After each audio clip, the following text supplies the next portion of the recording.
Check, check, check, check, check.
Good evening, high school football fans. This is Ben Ryan coming at you here with Liam Bradford, my broadcasting buddy out here. We're going to be watching some great football tonight on this Friday here. We'll have the Lakeland Hawks coming up against the Post Falls Trojans. Liam, what are you thinking about this game? It's going to be a great game. The Hawks coming off their first loss of the season last week against the Coeur d'Alene Vikings, falling to 4-1. It was an outstanding game. We were here for that, broadcasting the game.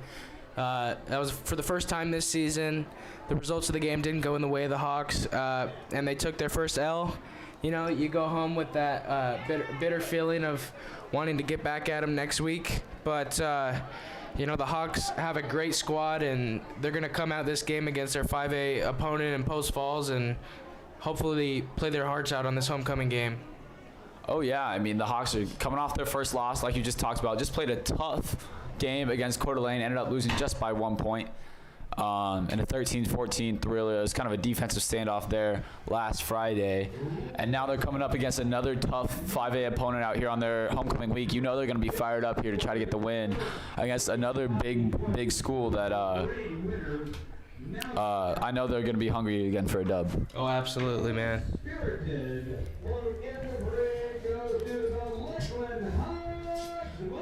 Quite a bit of hype being spread throughout Rathdrum this week. It's homecoming week. It's a huge week for the Hawks, playing their best season since, 2002 was the last time they started off 4-0, and Hawks nearly took it to a 5-0 start last week and almost upset Coeur d'Alene. But you just see the talent that this team has, and I'm really excited for this homecoming game against the Trojans. Oh, totally. We were talking to Coach Frank earlier, and he said, the school's been doing a great job, town's doing a great job coming out, showing support, but today they've really just been focusing on it's another day of football, it's another game. Their players just got to keep doing what they've been doing all season, and I think they feel pretty confident about this game against Post Falls. Obviously, Post Falls is a very good team coming off last week, an absolute drubbing of U-High over at Spokane, 41-0. So their defense played really, really well there. We'll see if the Hawks offense is able to be explosive. One thing to note for tonight, Thomas Calder is back. He left early in the second quarter last week against Coeur d'Alene. One of the top two backs here for Lakeland. It'll be nice to have him back. Only bad news here for the Hawks is Weston Saputsky on the sideline right now on crutches. He will be out for tonight's game. Hawks number 3 running back, the sophomore. He's really showed a lot of promise all year. So we'll see if that affects the Hawks at all tonight in their running game, not having their third guy. Yeah, and Thomas Calder and John Cornish pack a magnificent 1-2 punch, one of the top rushing teams in the state, Lakeland. But as you mentioned, Weston Saputsky, he takes a lot of attention off of Cornish and Calder, and he definitely helped this Hawks offense a lot tonight against the Trojans, and it's unfortunate that he's not going to be able to be out there tonight. He's probably going to miss quite a few games. He's going through some issues with his left leg. Don't want to speculate or anything on the injury, but not looking too good for Saputsky, which is not very good for the Hawks. But they're going to do what they can with the guys that they got, and they're going to fight hard. Oh, totally. I mean, I think it's good that we got Thomas back. Obviously, he's a senior and a leader on this team. I mean, all week, I've just been watching him recover. He's in my first period weights class, so you just see that slow progression of, okay, he's not lifting one day, and then he's, doing light work the next, and then the next thing I know, he's over there squatting 3 times his own body weight. So I know that Thomas is going to be fired up tonight on his own senior homecoming night to go out and get a dub here against these Trojans.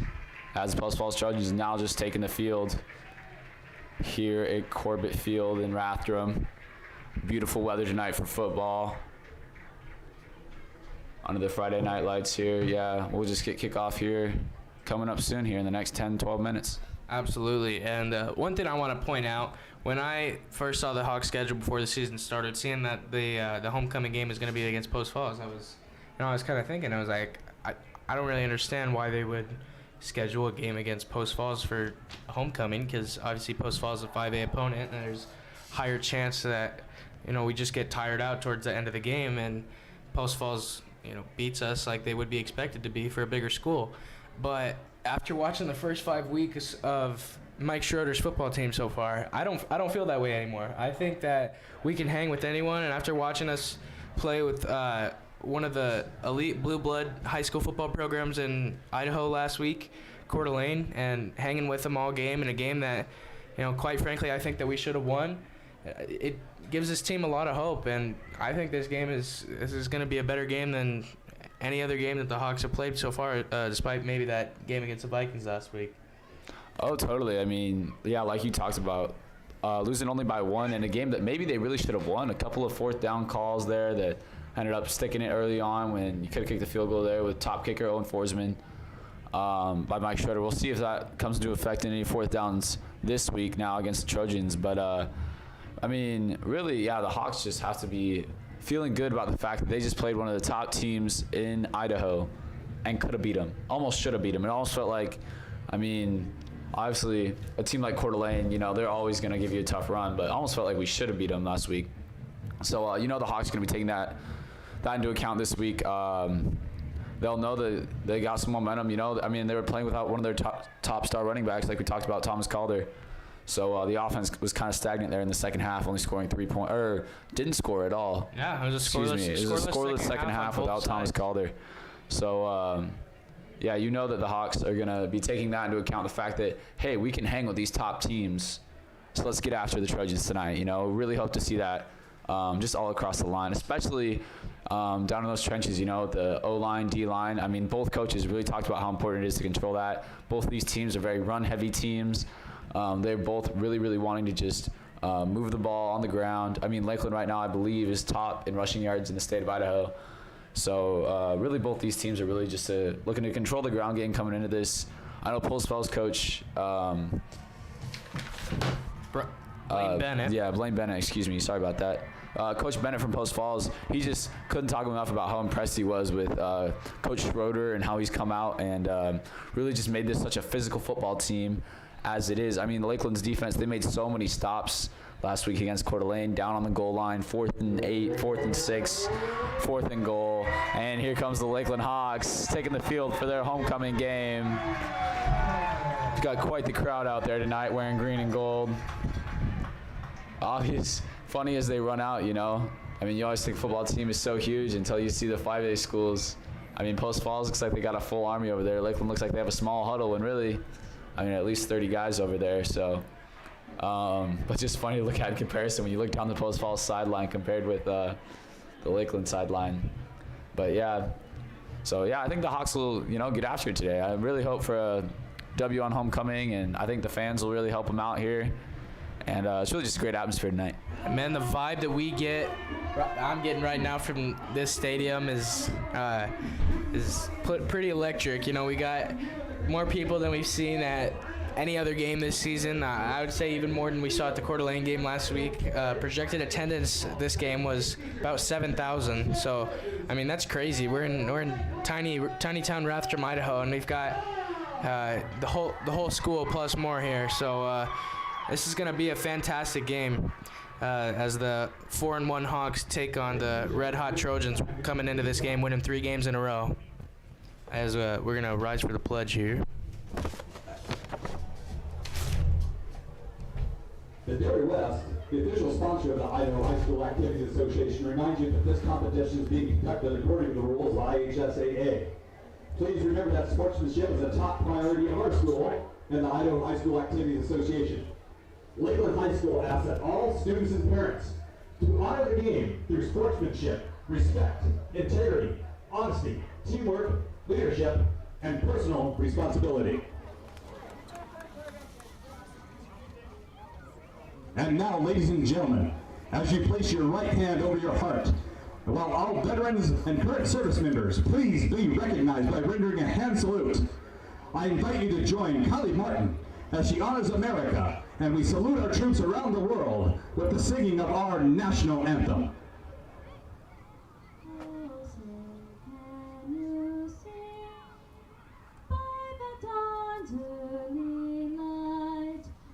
So proudly we hailed at the twilight's last gleaming, whose broad stripes and bright stars through the perilous fight o'er the ramparts we watched were so gallantly streaming, and the rocket's red glare, the bombs bursting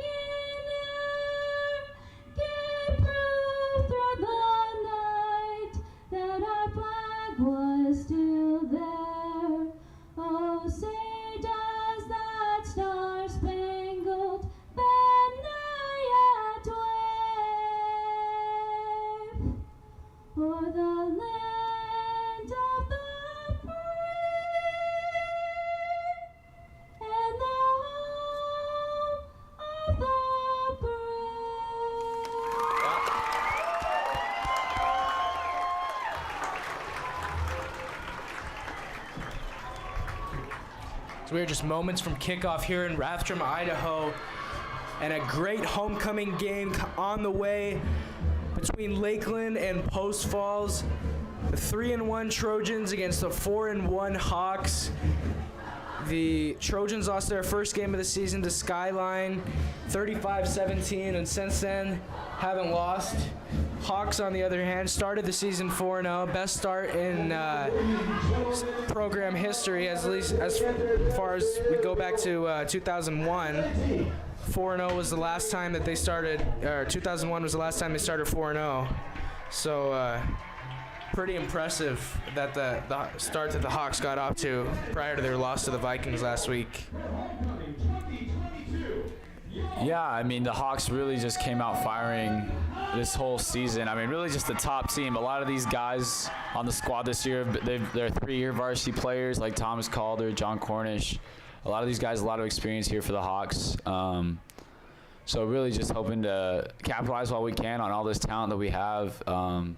Obviously next year hoping to field just as good of a team, but right now just hoping to take advantage of the fact that we have a really good skilled squad out here. So hoping to do our best with this season, and yeah, despite the loss coming off of Coeur d'Alene, I mean, like we talked about, such a good team. I don't think Lakeland's lost any confidence after that loss. In fact, just a little bit of pride. You know, they're thinking to themselves, yeah, we can hang with anyone in the state right now. So I think that tonight Lakeland will come up firing just like they always do, using their run game. Just try to come out and punch Post Falls in the mouth early, just like they did against Coeur d'Alene when they got a 10-0 lead in the first quarter. Yeah, and Hawks came into this week against Post Falls and made some huge changes on their offense. You know, moving their starting left guard of 2 seasons, Chase Burcham, moving Braden Thierry into his spot and moving Burcham to the fullback position. Pretty interesting switch that we see halfway through the season here, and that just shows the confidence that Schroeder has in this team, the ability that he trusts that these guys are going to be able to switch around and play different positions, play wherever he needs them to play, and get the job done. And we see Burcham's done that extremely well this week. He plays a huge factor on the defense, being a linebacker. He's one of the leading tacklers for the Hawks, and then prior to this week, he was one of the leaders of the offensive line for the Hawks. Now he's going to be behind the quarterback, Kason Lautzenheiser. He's going to be taking the snap under center, and Burcham's going to be paving the way for Calder and Cornish. I'm interested to see how that pans out for the Hawks offense in this game. Yeah, totally. A big switch there for the Hawks is one of their leaders in Chase Burcham is, you know, switching positions. I think that if anyone can handle it really well, I think it's Chase. You know, like I said earlier, he's just a really big leader on this team, and I know that he's willing to just do whatever it takes to win for this squad. So really interested to see how that'll factor into this game. It looks like the Hawks just won the toss out there, elected to defer to the second half. So it looks like we'll have a kickoff here by the Hawks, and the Trojans will receive here to start off this football game. And one thing for Chase is he actually had to switch jersey numbers.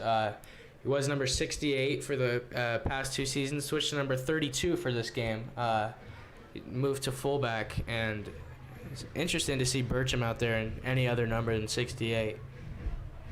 Yeah, kind of weird to see out there, you know. I almost didn't recognize him at first, but you know that Chase is going to come out firing no matter what. He's got to be excited about this new position, you know. I mean, it's almost like everyone talks about how it's every lineman's dream to be a skills player.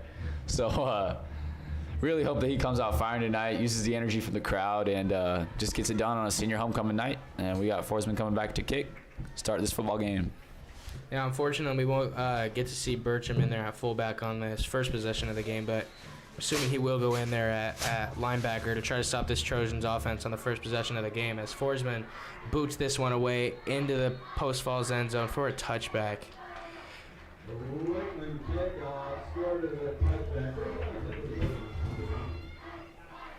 So what's one thing that Post Falls is looking at coming into this game against the Hawks? I think that, well, really both sides, but Post Falls specifically emphasized just how much they want to win the battle of the trenches. You know, they want to stop the run, and they want to be able to use their run effectively. Both of these teams, pretty big physical teams. It's kind of their philosophy. So we'll see how that goes. Post Falls comes out here in a hard count. Coeur d'Alene did that a couple times against us last week, and it was effective. You might have watched the film on that from last week. So good job by Lakeland Hawks there. Stay disciplined.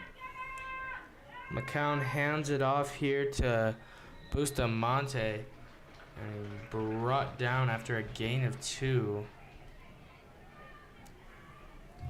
It's going to be 2nd and 8 here. I think it's really important here for the Hawks defense to just set that physical tone. I mean, last week against Coeur d'Alene, they did great with it, but this week against Post Falls, I think just early on, they just need to make sure that Post Falls knows what's up. You know, we're not just looking to lie down and let the bigger team win. You know, it's our homecoming night. I think that was a really big first hit there for Lakeland, and I hope they keep that going all night. Oh, absolutely. And we got a false start on 2nd and 8. Bringing the Trojans back down here to 2nd and 13 to start the game off. Good start for the Hawks D. McCown dropping back. It's a pass to the right side for Alex Shields. Overthrew his receiver Shields and just out of the reach of defender Jamison Elliott. Yeah, that's one of those times where when you're a quarterback, if you're going to miss, you want to miss bad. Really overthrew his own receiver, but overthrew him by so much that even J-Mo couldn't really quite snag that ball. Looked like he might get his fingertips on it, but big 3rd and 13 here for the Hawks. Coach Frank talked about how much they need to force Post Falls into 3rd and longs here, and it looks like Lakeland might have jumped there. We'll see. Yeah, it looks like this one will give the Trojans another 5 yards. Still a 3rd and long, though. Yeah, we got Hawks that. defense really got to make another stop here. False start and offside, just offsetting there. Back to 8 yards to pick up the first down on 3rd down here. And the Trojans going to go 5 wide. McCown, the only one in the backfield. See if the Hawks bring pressure. McCown takes a snap. A quick pass to the right side, and it's incomplete. Tried to get it to his running back, Bustamante there, but incomplete. Hawks force a 4th down, 3 and out on the first possession, and the Trojans are forced to punt here.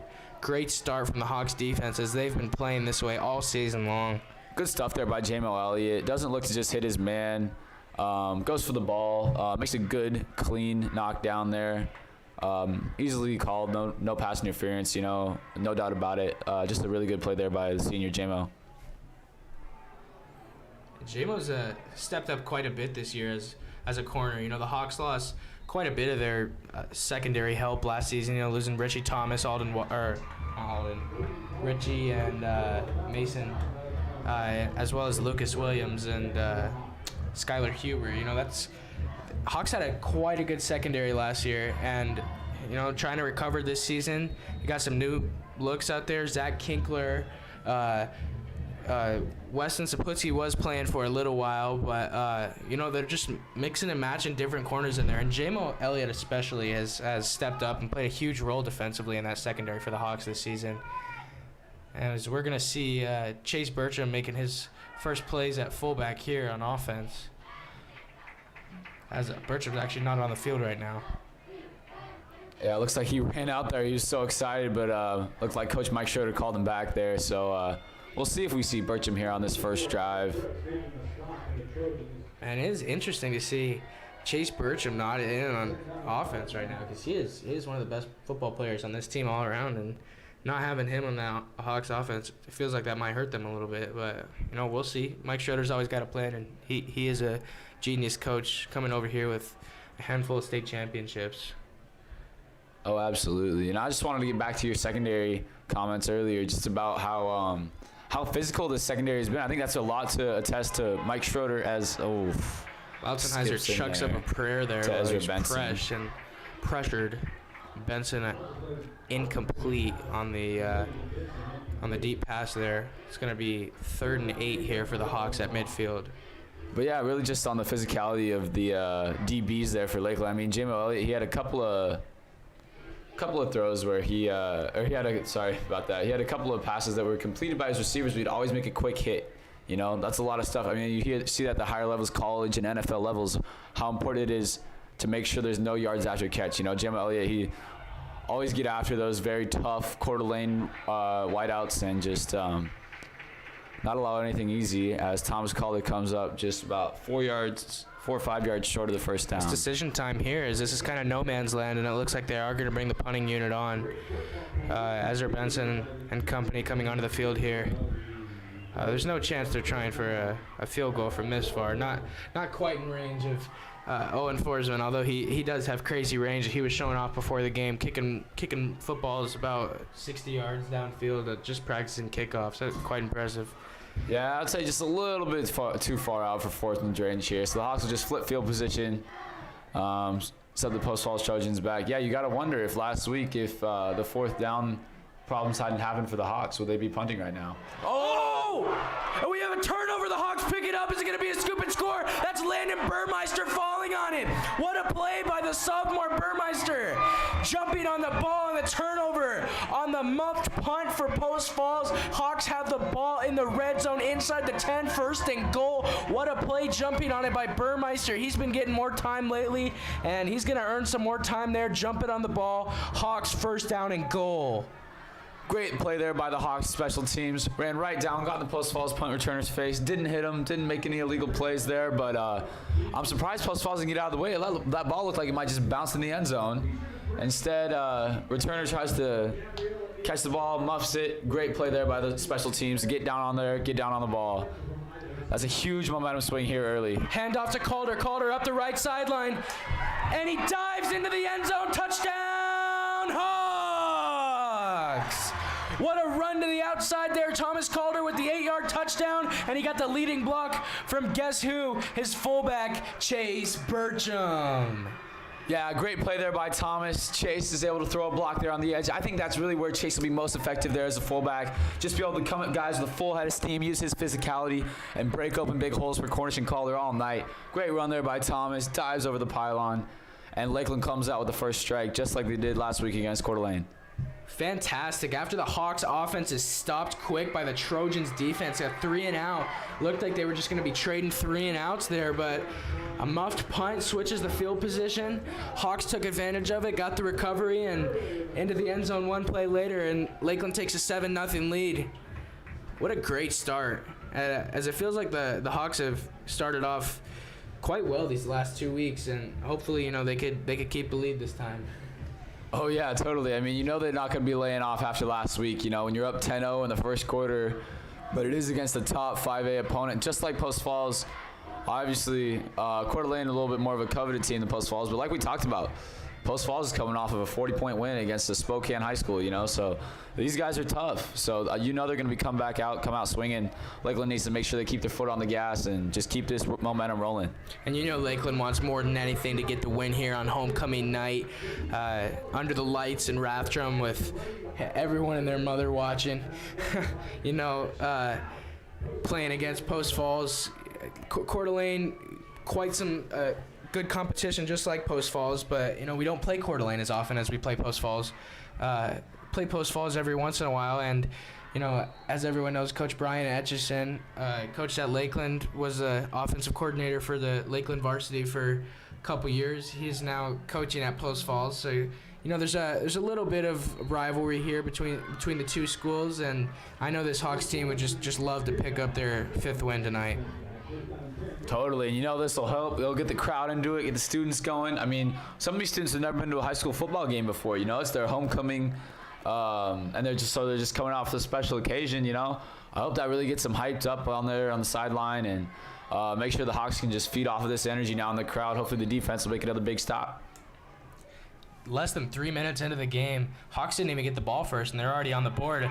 And a nice run here from Bustamante, breaking it open, picking up the first down, putting his head down and just running forward to the 35, first down Trojans. Great stuff there by Bustamante, Looked like he had a pitch to the outside and up, just kind of cutting it up and just finding open field, going north and south there. And good that run by Bustamante was the first down of the game. Can you believe it? As Bustamante breaks another big run here up the left sideline as John Cornish gets a shoestring tackle, tripping him up, but into Post Falls, into Lakeland defense territory, down to the 25. First down for the Trojans, and 2 big plays in a row from the running back Bustamante. Nice play here from the Trojans offense, picking it up a little bit, trying to even the score. That feels good for Post Falls, right after that big play. Oh, looked like we had some false movement there on the wide receiver. And for Post Falls, looked like he got missed. Nice tackle there by the kicker, Owen Forsman. Forsman brings more to this team than just kicking. You got him and Burcham on the near side there, combining to make the play.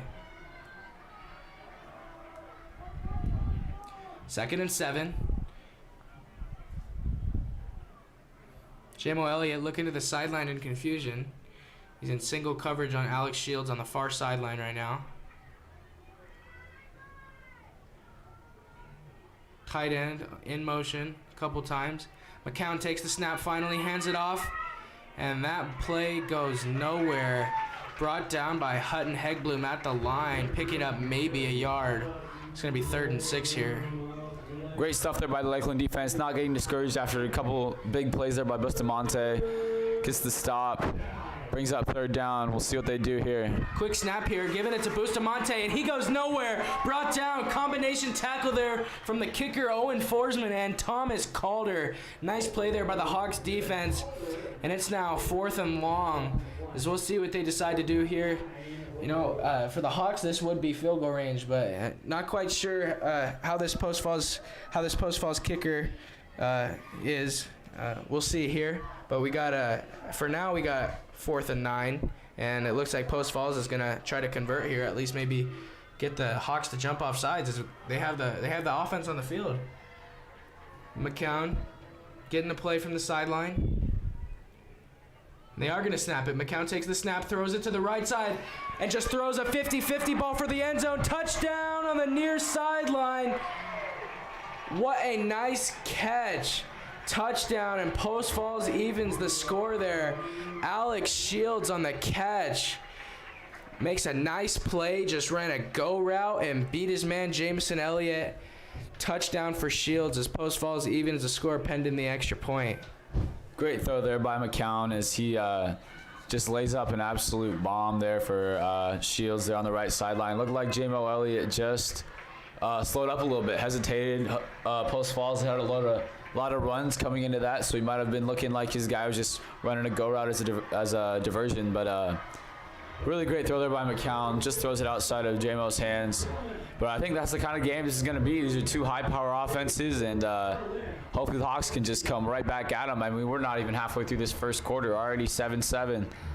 So hopefully the Hawks just don't get discouraged, get back out there. Really, overall, good stuff by the defense. I mean, a couple big plays busted out, but other than that, just don't get discouraged and keep it up on the defensive end. A fantastic throw by McCown, a fantastic route by my former Silverwood coworker Alex Shields. As I see, he's putting that Pepsi catch in hands to good use. I used to throw him sodas all day this summer, so good to see that he's translating it onto the football field, making a nice grab.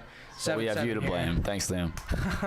But we'll see if the Hawks can bounce back here, hopefully.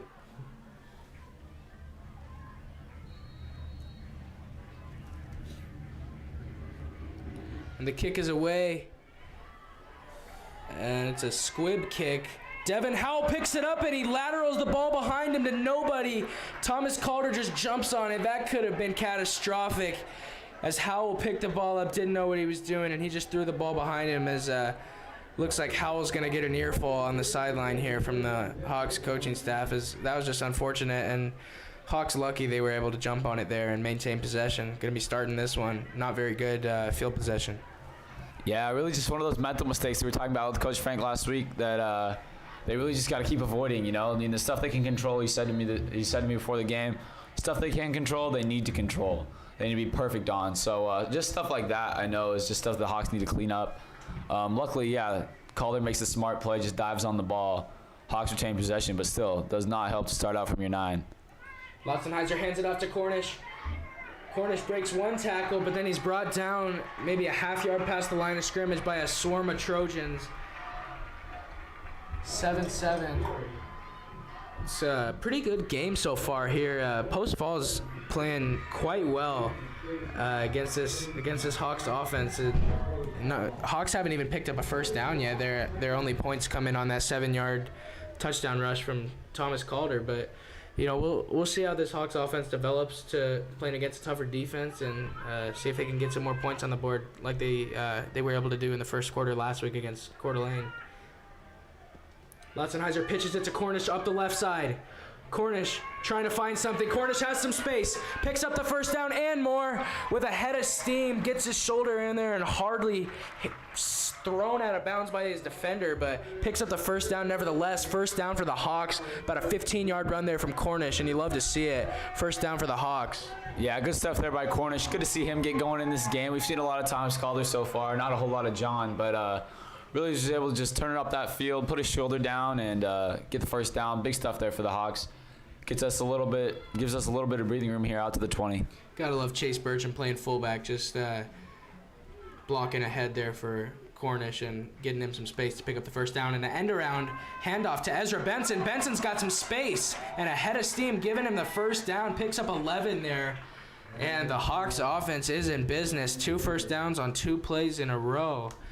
And cooking it here in the run game as usual. It's a 10-plus yard gain there to Cornish, and then an 11-yard gain from Ezra Benson. As you see fullback Burcham coming back into the game. Oof, tough spot there for Benson as they mark him actually about 2 yards short there of the first. Man, what is with Ezra? Looked like a lot better. I don't know, spots, man.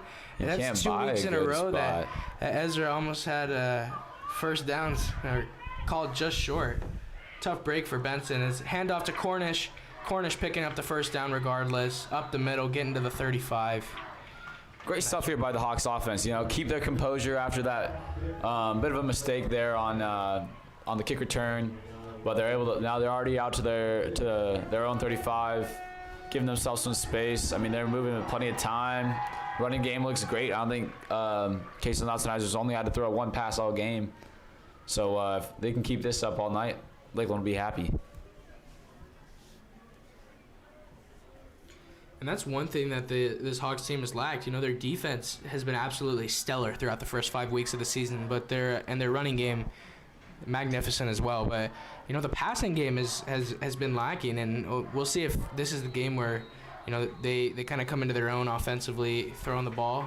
We've yet to see it. Obviously, we know quarterback Lautzenheiser has some talent, has arm talent, and we know he's a smart quarterback, and he can find the open man. And I think this Hawks team just needs to implement some more passes into their playmaking. But you know, they've gotten off to a 4-1 start. Who am I to say that they shouldn't just keep running the ball every play to Cornish and Calder?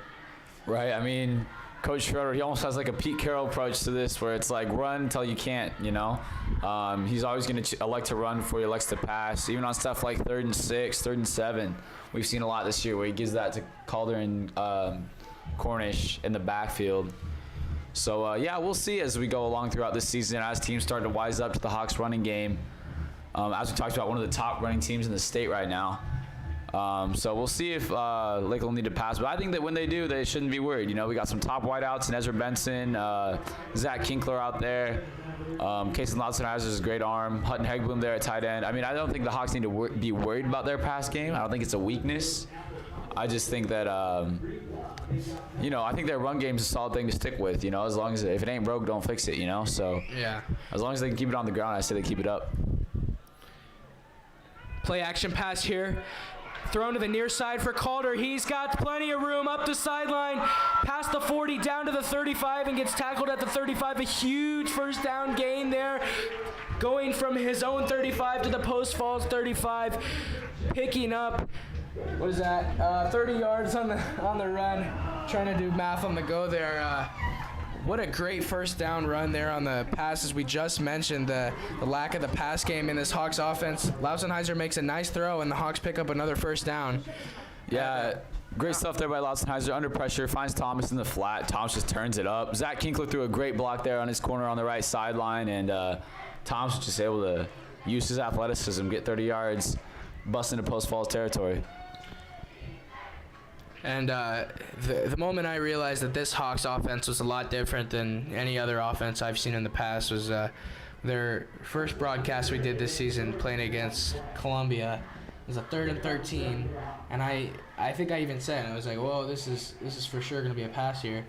And it was just a run right through the A-gap for John Cornish. And I think that's, you know, sticking to their roots is something that this Hawks offense is kind of almost stubborn about. You know, they want to run the ball as much as possible, and it tends to work out pretty well for this offense. As kind of eating my words there as Cornish is brought down for a loss of 3.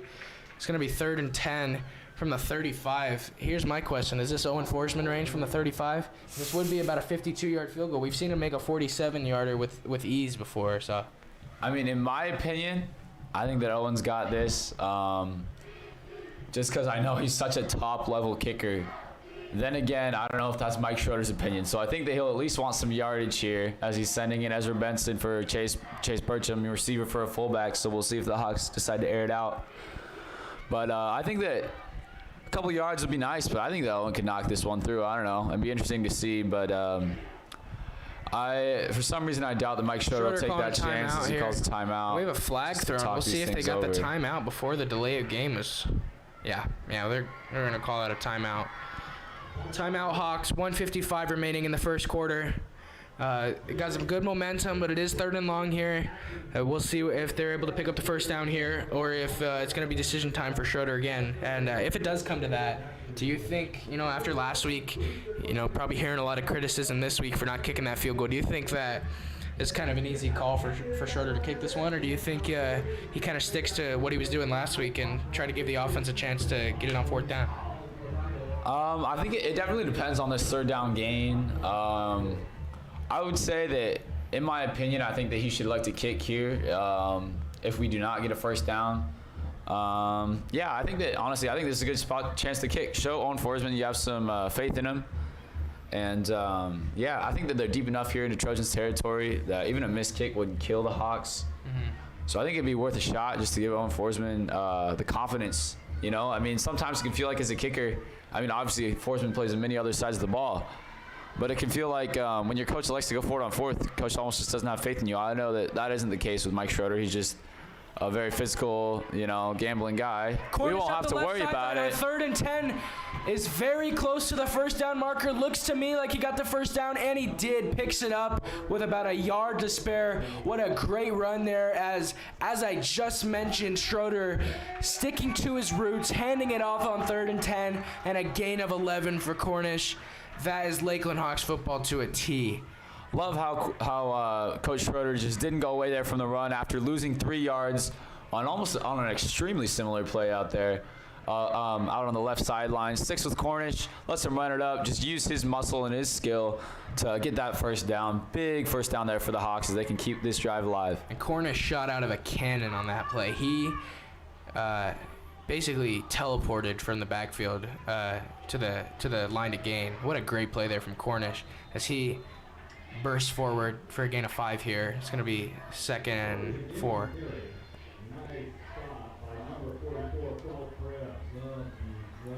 Nice stop there from Cole Cripps. Coach Dustin Frank before the game telling us that Cripps is one of the X Factor players for this Post Falls defense. He's a pretty good tackler for that linebacking core for the Trojans and made a nice play there to bring Cornish down before he could get much more than 5 yards. Lotzenheiser hands it off to Cornish. Cornish makes a man miss, makes another man miss. Up on the right sideline, a nice tackle there from number 54, Gentry Smith. And under a minute remaining here in the first quarter. Hawks pick up the first down there. It's going to be 1st and 10 from the 11.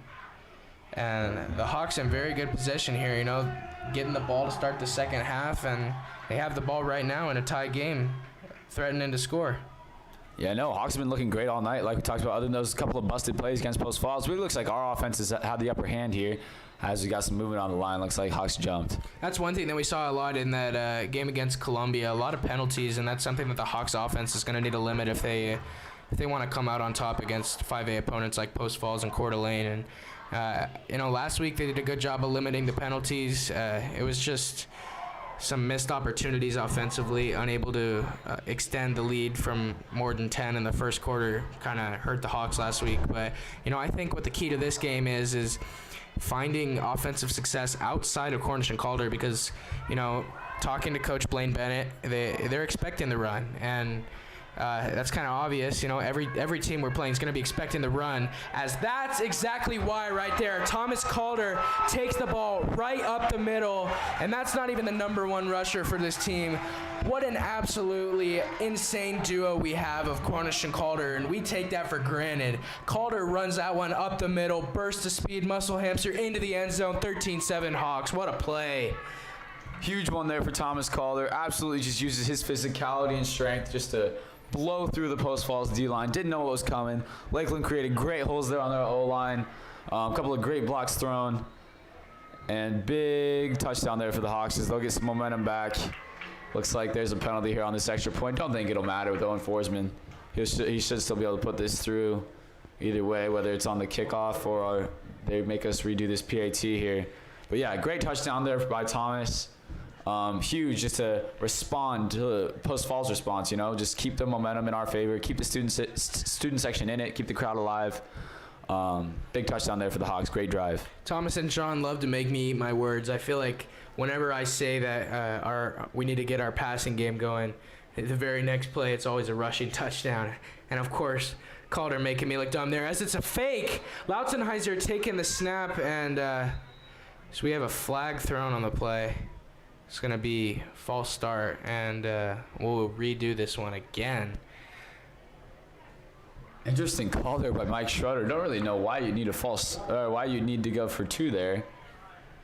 Maybe just with the extra room, he just thought, what the heck? I'd be willing to bet it had something to do with that, the penalty and the play prior. Schroeder's always got a reason for everything he does, and maybe might not be happy about something and made a decision there just to try to rub some dirt on it, but not paying out. I'm assuming Forsman will just try to boot this one through the uprights. And he does and puts it through easily indeed as the ball boy will have to climb. Oh no, looks like just hit the tennis fences, didn't quite go over. So Lakeland takes 14-7 lead. Big thing there, they got to make sure they keep the pressure on these Trojans, make them make the moves, make sure they know this is our homecoming, this is our house, and we will play on our terms. So good stuff there by Lakeland. As we see the Hawks coming out in this homecoming, absolutely hyped, got that different level of energy that they're bringing into this game, play in and play out, and they're trying to ball out for the home crowd here in Rathdrum. Post Falls a really talented school. The Hawks know what they have to do to win this game. So far off to a pretty solid start against our former offensive coordinator, Brian Etchison's Post Falls Trojans.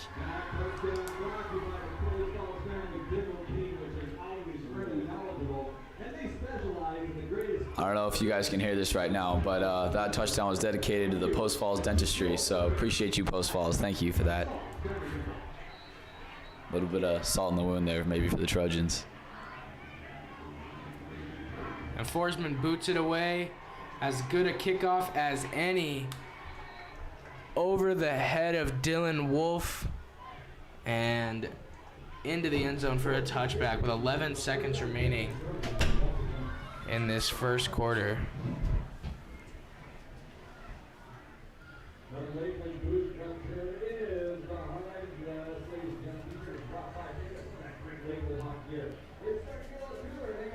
And again, like we talked about earlier, I think the Hawks just need to make sure they, keep their foot on the gas. I mean, last week coming out with a 10-0 lead actually, so even a bigger lead out in the first quarter. This first quarter is just 11 seconds from ending.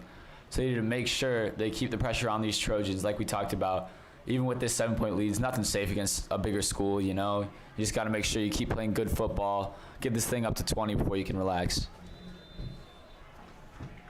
Hey, man. Even getting it to 20 is doesn't necessarily do it these days. True. As we saw in Super Bowl 49, I believe. 51, that's what it was. Falcons, Patriots, 28-3. Anyways, trying to make a Tom Brady comeback reference, but kind of forgot when that happened there for a second. That's okay. Just don't bring up Super Bowl 49. That might or might not have been the year that Russell Wilson threw a pick on the goal line to Malcolm Butler. That one still stings a little bit for us Hawks fans. So yeah, that hits home for a lot of Lakeland fans watching, and as the Seahawks are the local team of choice around here. Sorry for bringing back some bad memories there, but this Hawks team He's playing very well, and nothing tragic has happened yet, because they're off to a 14-7 start, 1 quarter into this game, homecoming night, playing absolutely fantastic at Corbett Field against the Post Falls Trojans. And 2 years ago, you look at where this program was playing against Post Falls compared to now. It's really night and day, and you see what Mike Schroeder and Tony Porter have done with this program. It's absolutely astounding what we see the Hawks doing with their limited guys compared to a 5A school, on both sides of the ball. It's just an outstanding coaching staff, and I've been thoroughly impressed. Yeah, totally just great to see, the hometown smaller team going up against, this bigger team in Post Falls. Thought that kick was a touchback. Looks like Post Falls starting out actually at their own 23. Might have had something to do with some false start penalties earlier on, but Oh no, they what do we have here? Oh, we had one play away from scrimmage. My fault. Yeah. I was thinking we were coming out of that kickoff, and I was like, hold up, that's a couple extra yards, but all right. We had one down from scrimmage there before that quarter ended, so now we're in the second quarter. From Bustamante, who's playing an absolutely heck of a game so far.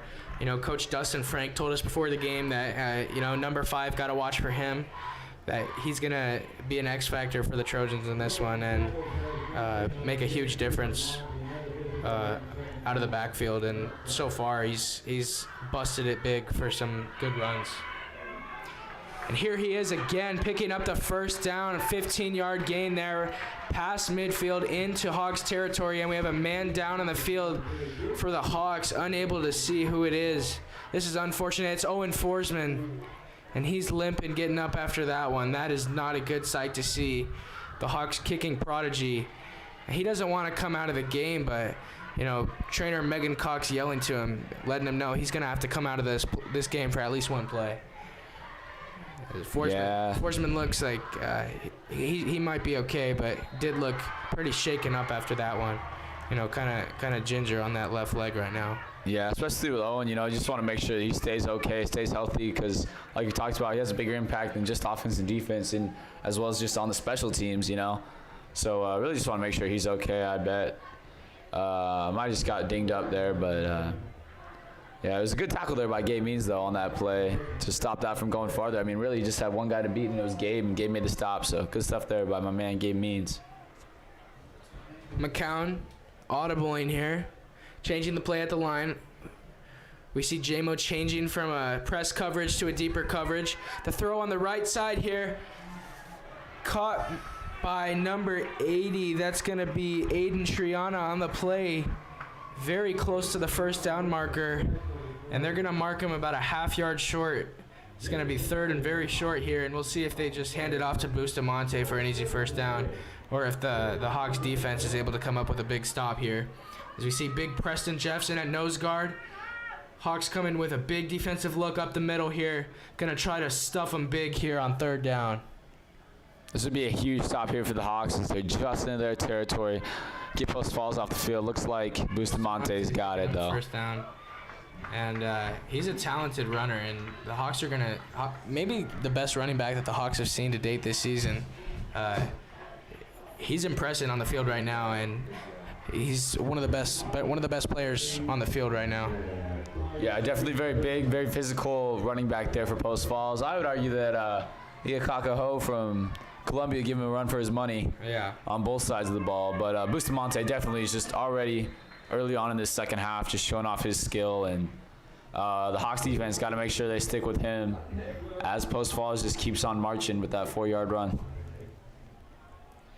And I want to see this Post Falls aggressive passing offense and Isaac McCown try to throw some shots here and see what the Hawks defense does to respond. As Bustamante up the middle here, sticking to their run game, picking up the first down to the 33-yard line. First down for the Trojans, and they are moving the ball pretty well. Both offenses not having much trouble getting offensive movement down the field, and it's a 14-7 ball game early in the second quarter here.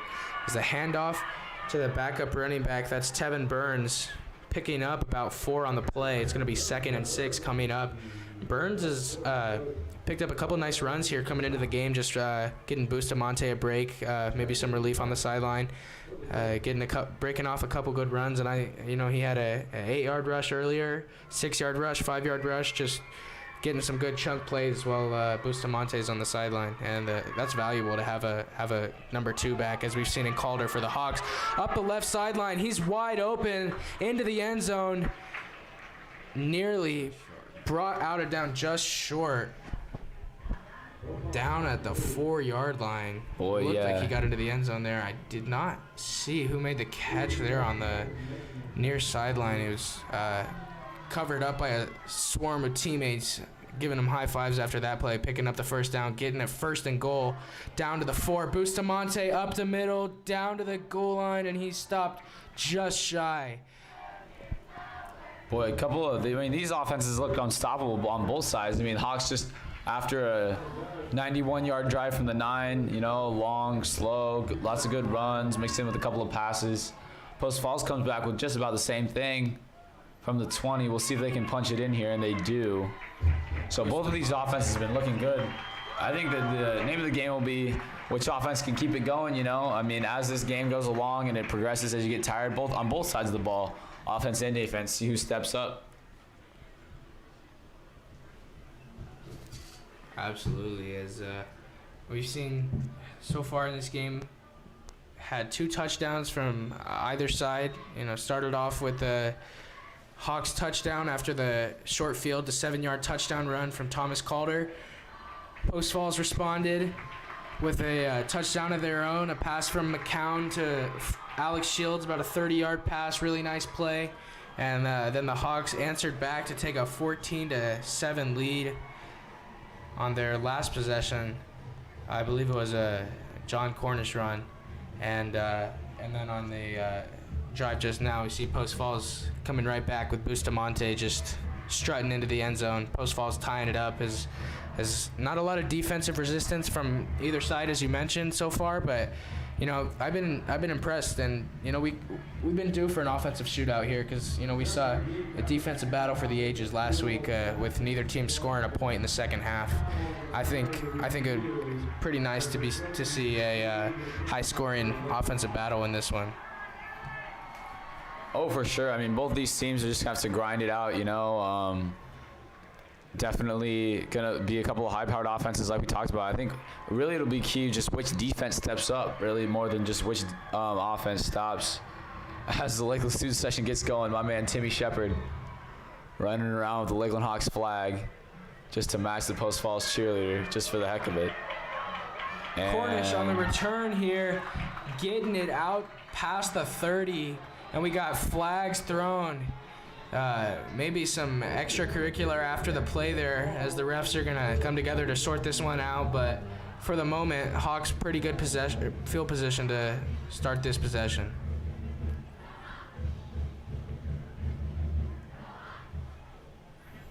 The Hawks, despite their opening drive, that 3-and-out, they've scored a touchdown on every possession of this game. And we'll see if they keep that trend going here.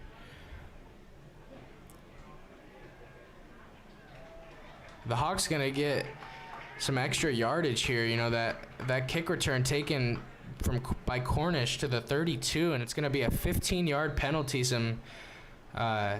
Maybe some unsportsmanlike conduct after the play on Post Falls, getting it out to their own 47 and turning good field position into even better field position, almost at midfield here to start the drive for the Hawks. Benson in motion here to start it, and it's a double reverse. Benson to Calder. Calder's got plenty of room, and they've got nobody near him. Calder breaking free with a head of steam.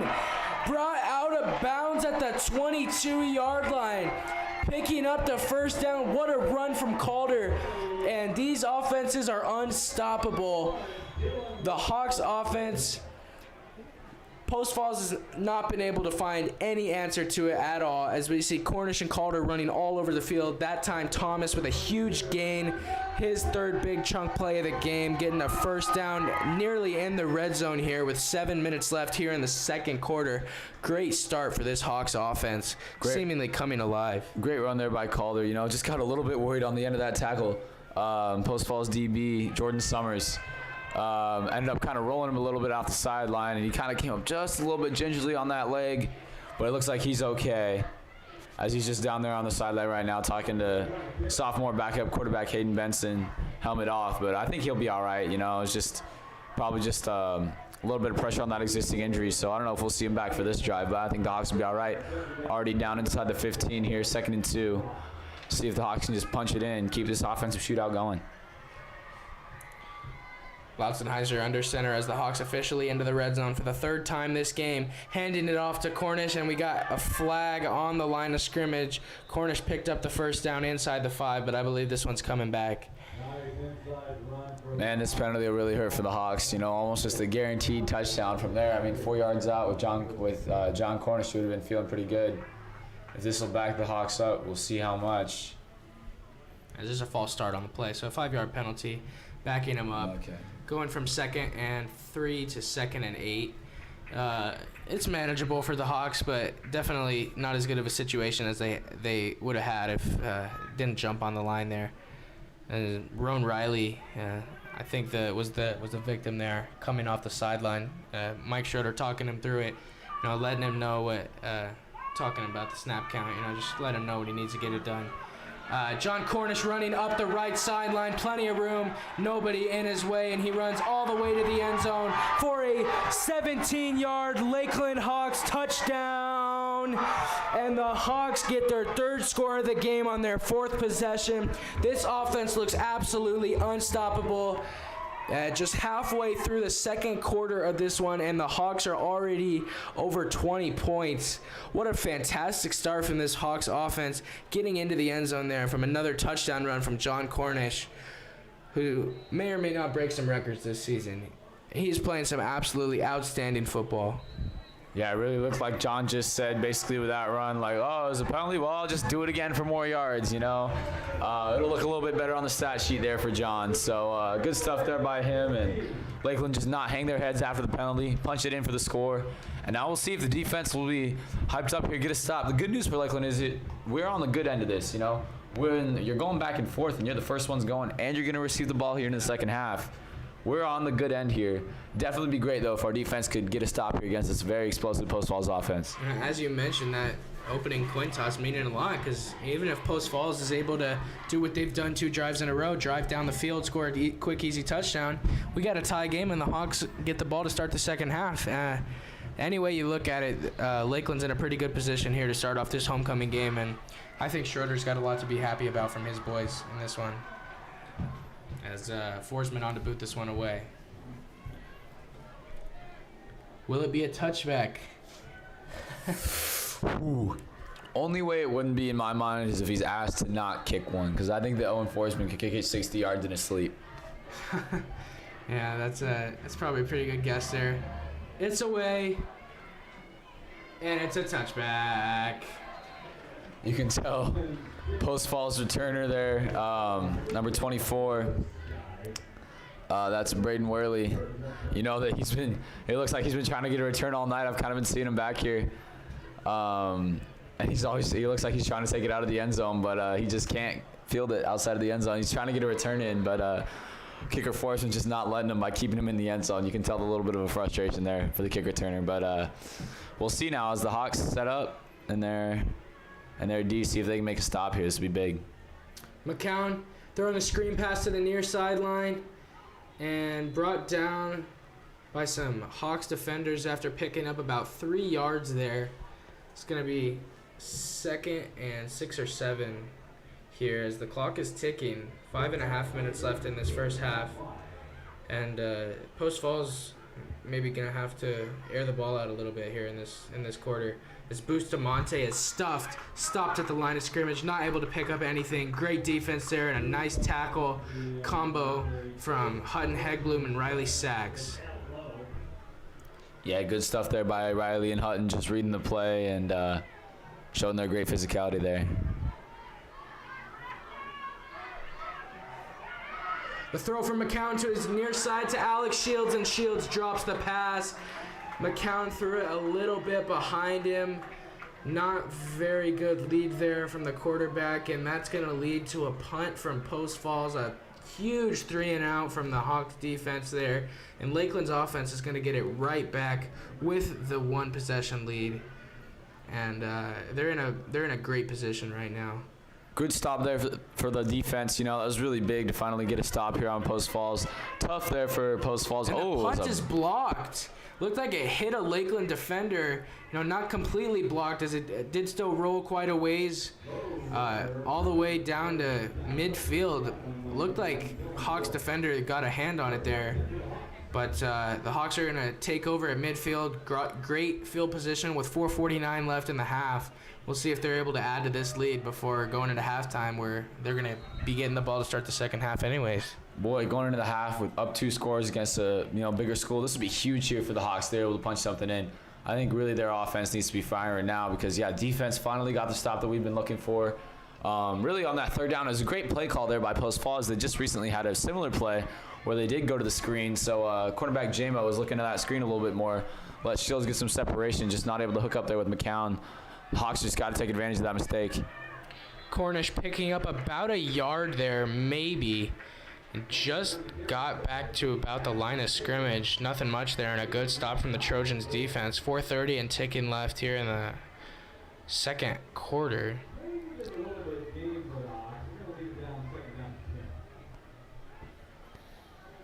And Bertram coming off the field here, and you gotta think that Mike Schroeder's thinking process here is get your most hard-nosed guy into that backfield to be blocking for Cornish and Calder, because obviously they're losing a big piece of their offensive line. Bertram not playing left guard anymore, but I can guarantee you that call of moving Bertram to fullback is just going to be adding to that progression of the run game. As Hawks have a stellar run game. Post Falls coach Blaine Bennett even went as far as saying it's the best running team in the state, and I wouldn't be one to argue that, because this Hawks team is lethal on the ground. Yeah, totally. A big 3rd and 5 coming up here for the Hawks, we'll see if they just have to end up eating it and punting this ball away. Post Falls still 3.5 left to go in this half. Man, there'd be nothing Post Falls would like better than to force a punt here and then drive all the way down in 3.5 minutes. And it looks like it will be 4th down here for the Hawks. This would be a 61-yarder. I don't see Coach Schroeder trying this. They're probably just going to punt it away and try to pin the Trojans back. Oh no, we got a false start on the play, but it's going to be declined by Post Falls. Some penalty. Maybe not a false start. And the offense is still on the field here. We do have the punter Benson on the field, but Benson is also a part of the offense, so not sure what they're running here, but they do have the whole offense out there. And Benson's coming out onto the field as a wideout, so they're going to be going for it here. We'll see if they stick to their roots and put it on the ground and try to pick up 4 here, or if they throw the ball up for Zach Kinkler. Faking it for Cornish, and Lautzenheiser is dropped. What a sack there on the play from Trevor Miller. Nice play there from the senior veteran defensive end. Nice play there by Miller, and the Trojans going to get the ball back in Hawks territory. 2:28 remaining in this half, and Trojans are going to try to tie this one up going into halftime. A good stop there from Bennett's defense. Really don't love the play call there by Mike Schroeder. Just the decision to go for it on 4th and 4, and then even when you do, you don't stick with what's working in the run. Ends up, what could have just been, all right, we'll punt it away, keep our lead for the half, get the ball back.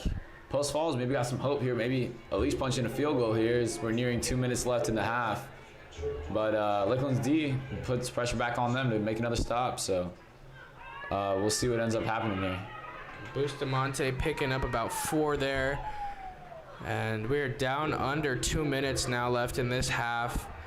The Trojans are on the 41-yard line right now, 3rd and 3. And this is a big play upcoming here as the Trojans have 4 wide. We'll see if they hand it to Bustamante or if they try to throw one deep here for one of their talented receivers. Handing it off to Bustamante up the middle, and he's got the first down and a couple extra yards. Clock is stopped for the moment to move the chains. And Post Falls tempo offense coming into effect now here. They've got a good hurry-up offense as looks like they're not skipping a beat with not being able to huddle here. Running some nice plays as McCown throwing to the near side. That's number 88, tackled by number 88, Jamo Elliott. The battle of the 88s there. Troy Oslin brought down by Elliott, and a nice tackle on the play. Post Falls they call their first time out there with 1:12 left. Even after that one, they still will have 2 left.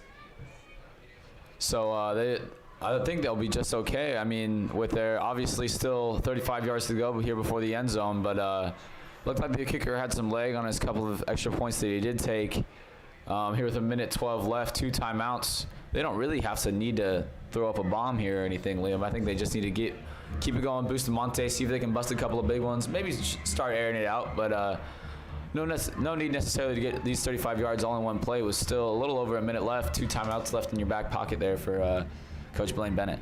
Yeah, and Post Falls kicker, Andon Brandt, as you mentioned, he's a senior with a pretty good leg, and not quite sure what his field goal range is, but if they do elect to get a field goal here, I'm sure he'll be ready to go out on the field and try to put one through the uprights to bring this to a closer game for the Trojans.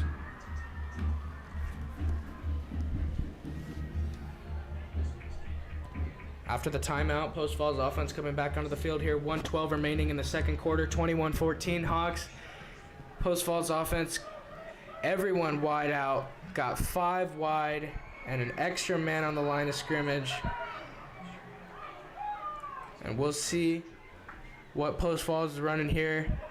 McCown throwing to his left side and incomplete, underthrew his receiver.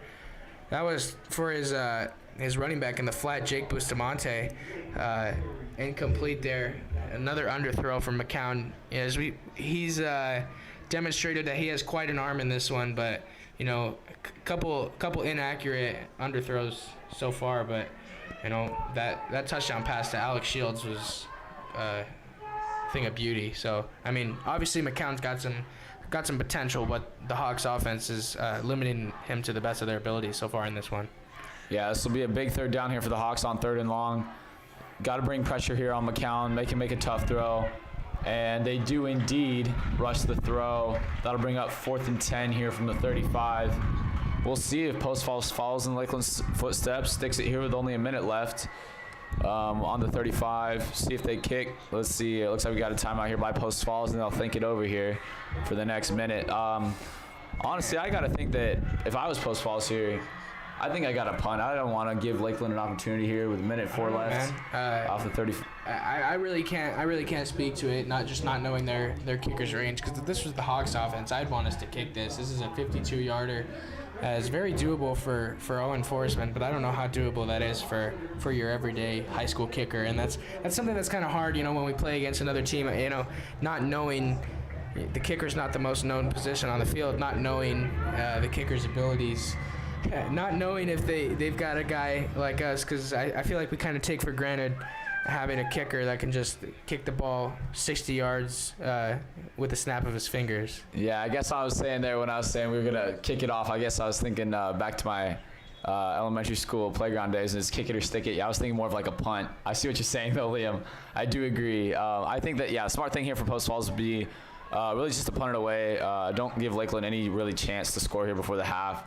Because really that'd be killer. If we go up 2 scores here before the half and we get the ball, that'll hurt you on Post Falls. So right here, interestingly, looks like they're going to bring out the offense and gamble for it. Maybe just try to get us to jump. They'll have another timeout if they need one. I think they're going for it here. I think this Post Falls offense is coming out aggressive, doing what we did last week, trying to get a first down and tie this game up. McCown takes the snap, dropping back, throwing it into pressure, and a nice tackle there from the corner. Zach Kinkler. It was a nice catch caught by Aiden Triana, but does not matter. What a great stop from the Hawks defense. Zach Kinkler making a tough tackle there, in cahoots with his secondary, and 21-14 Hawks lead, getting the ball back on their own 36 with 59 seconds left in this one. We'll see if they can drive down and get into field goal range, maybe add 3 more points onto this lead before the half. Yeah, with a kicker like Forsman, anything's possible. Great tackle there by Zach Kinkley. We were talking about earlier just the physicality of this Lakeland defensive back squad. And yeah, you never know. I mean, Cornish might break a big one here. And he does, crossing the 50, down to the 40, and with 50 seconds left and 1 timeout left. Hawks only about 10 yards out from comfortable Owen Force and field goal range. Great run there for John Cornish as he's able to turn it up on the sideline, get outside. Huge there for the Hawks. They will not have to eat it here with the next 50 seconds as there's 40 seconds and counting now. Hawks will be able to get a couple more snaps here, maybe get within field goal range. What a gain there. Absolutely amazing play there from Cornish. And we have a flag thrown at the line here. I believe it was a false start. Hawks offense is playing quite well these past 2 weeks against 5A opponents, especially on the offensive side of the ball, just continuing their success in the run game. That's something that I didn't know how that was going to pan out against Coeur d'Alene and Post Falls, how our running game with that offensive line was going to hold up against these bigger guys. But, we see they're not shying away from what they know how to do, and they're not backing down from their run game, and it's as effective as ever right now, as we see the big gain there from Cornish. And the penalty did hurt the Hawks a little bit there, but they will still have a chance to get into field goal possession thanks to Cornish's big run there. 12 seconds left in this one. Hawks still have a timeout left, and Lautzenheiser just throws that one away with 6 seconds left in the half. So maybe the Hawks have one chance to try to get maybe 10 or so yards here to get into field goal range and call a timeout or get out of bounds. But, 6 seconds, hey, that's pushing it. Yeah, great catch there on the sideline there by Coach Court Milks, bringing him back to his playing days as he catches an absolute bullet from Casey Lautzenheiser on the sideline. But, yeah, you got to think that right now the Hawks will just like to run the ball, maybe just a nice safe screen to Thomas Calder, see if you can bust anything big. Don't want to make any huge gambles here. I mean, the only thing that you really could do is if you get a quick catch out to Ezra Benson and he gets out of bounds past the 35, that might be your best bet. Looks like they're looking to air it out. Back, and it's a fumble, either fumble or incomplete. Post Falls picks it up. They're calling it incomplete with 1 second left. Hawks going to have the ball again. I say just hand the ball off or kneel it here. Man, yeah. Mike Schroeder again showing really he's a competitive guy, He's willing to make the gamble, try to make the score, but maybe dropping back on the 48 wasn't the greatest play call there for the Hawks, as there's only 1 second left in the half. Now you got to think, you're thinking handoff here to Cornish or just get a quick screen out to Calder. Yeah, they'll just knee it out and go into the second half, taking their 7-point lead out here in Corbett Field, and the Hawks will have the ball when we come back here. Great stuff here for the Hawks on their homecoming night. Really excited. Make sure you stick around here for the second half. And it will be a long halftime here for the homecoming celebration. But we appreciate y'all watching, and make sure you stick around.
And welcome back, football fans, for this second half of action with the Lakeland Hawks coming up against the Post Falls Trojans. Hawks are up 21-14 after that first half. They will receive because they won the toss there at the beginning of the game and elected to defer. So off of this kick, Hawks will get the ball, already have a lead against bigger school, 5A Post Falls, and a great return there. I think that was, John Cornish there. Up the right sideline. We'll see if this offense keeps on firing on all cylinders, just like it was in the first half here. Liam, what did you see there in the first half that you liked, didn't like? I mean, the Hawks offense came out much stronger than they did in any of their previous games as far as the passing game, you know. Throwing the ball a little bit, you know, just short intermediate routes to Calder and a couple passes to Benson, just trying to spread the ball around, get the ball to other skilled players other than Cornish and Calder, and spread the ball around and get as far down the field as they can. As Cornish with some separation here, he has a blocker, a nice block there from the tackle, Winklecutter, as Cornish rushing there, picks up 22 on the gain, first down to the Trojans 40. And on the second play from scrimmage in the second half, Cornish breaks that one open. Good to see there for Lakeland, you know, carrying over the momentum they had in the first half into this second half. They got to make sure, like we talked about, keep their pedal to the metal. Don't let up at all against this Post Falls squad. I mean, Lakeland had a 10-0 lead after the first quarter against Coeur d'Alene. Ended up losing 14-13. Luckily, the offense staying healthy so far tonight. And just looking great so far. Still unstoppable. Post Falls offense has also been looking great, but Lakeland's been able to come with a couple of stops due to some miscues by Post Falls. So really just got to keep taking advantage of the Hawks offense right now. We got Bertram in the backfield here. And Benson slipped going in motion. His plant foot just couldn't quite get it under him. Slipped coming up the sideline, and a false start there. Going to bring the Hawks back for a 1st and 15. Unfortunate there on first down. Yeah, tough penalty there for the Hawks. Can't really blame Benson on that one. Just kind of lost his footing. Shouldn't really change much of the game plan here for the Hawks. Just have been marching the ball well. Bertram coming out here, taking a break. Calder into the game at fullback. Cornish takes the handoff for about 4 yards there, brought down just a yard short of the original line of scrimmage at the 41. Great block thrown there by Preston Jeffs, a leader on this O-line. You know, kind of the unsung heroes, because part of the reason our running game is so good. I mean, obviously you have the athletes and Cornish and Calder and Sapusky when he's healthy, but our O-line this year really just on top of its game. I mean, really one of the best O-lines Lakeland's fielded in a long time. So that's always where you want your football team to be at its best, is in the trenches on the line. Both teams have been talking about this. So great block there by Jeffs, and just you've been seeing it all night, the great blocks by Lakeland as they make another big hole there for Thomas Calder on second down. Nice run there from Calder. Burst of steam there. Coming up the middle, about 8 yards on the gain there. That mix between Cornish and Calder is so impressive, especially you see that mix of, you know, Cornish giving it that ground and pound, run it right up the gut and hit you in the mouth before he picks up at least 5 yards every play. And then there's Calder, who seems like he goes from the line of scrimmage to the opposing end zone in a matter of seconds. He's the flash of speed. And speaking of flashes of speed, Cornish is off to the races all the way down, a 32-yard rushing touchdown for John Cornish. He cannot be stopped. Goes all the way. Touchdown, Hawks. Great run there by Cornish. Another huge hole there by the Lakeland O-line. Set him up. Wow, I mean, he just turned on the jets. He hit that second level, and he was gone. No one even could come close to him. Really, I mean, I thought he was at least going to be down inside the 20 there, but wow. He just shows the athleticism, punches it in, and the Hawks take a 14-point lead here early on in the second half, keeping their pressure on. Great to see here if you're a Hawks fan. Keeping the momentum going, keeping their hands on the Post Falls Trojans' throats. Just don't give them any breathing room whatsoever. Good stuff there by the Hawks. Man, how did he stay on his feet on that play, man? He just kept going, and it looked like he was going to go down early. Got a nice block from Bertram, found a hole, and just hit the Jets, bursting it for a 32-yard touchdown, and John's third touchdown of the game. Yeah, great stuff there for John, you know. I mean, he's really just, I mean, him and Thomas are both looking pretty much unstoppable this game, which is really good to see for the Hawks. Good stuff there, you know, on their homecoming night. Yeah, definitely just keeping this crowd entertained, you know, after that long break at halftime. Good to see they're coming out with just as much fight, just as much energy. Yeah, and what you missed at halftime, Thomas Calder and Piper Riley were crowned homecoming king and queen this year. Calder, obviously the running back for the Hawks, along with Cornish, had a great possession there, picking up a big chunk play there. And I think, you know, getting that crown at halftime had to add to the motivation for Calder in this one, as he's playing quite a game so far already. And on the near sideline there, tackled out of bounds. I believe we might have a horse collar tackle on the Hawks after the return there from number 88 for Post Falls. That was Troy Osland. So it ended up going. Actually, looks like they got a holding there on the backside. Really initiated there by Thomas Calder, because Thomas was just getting around his guys. His guy had no choice but to just grab him, even on the backside away from the play. Good stuff there by Thomas. I thought it was kind of funny watching that. I mean, you saw Owen Forsman from the Hawks, I mean, make that kick and then sprint down and help bring down Osland on the sideline. So not really often that you see the kicker run down and make the hit on the sideline. So good stuff there by Owen. And, I mean, that's just Lakeland football to a T. You know Mike Schroeder's going to be happy with that with his kicker. Great play there as Bustamante running up the middle.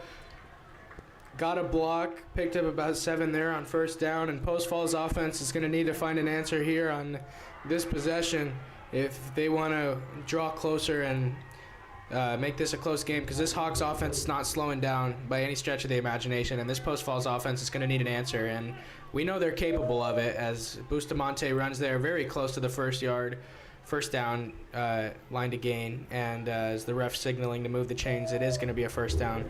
Bustamante's huge ground impact for the Trojans. He's playing a great game so far, and they've been able to consistently give it to him on the ground, and he's had good ball control and just running it right up the middle and getting some good yards. As here he has the ball and bursting forward for about 7-8 yards. I think very similar to John Cornish, Bustamante has that downhill run it right down your face, and it's almost impossible to get a negative gain when you run like that.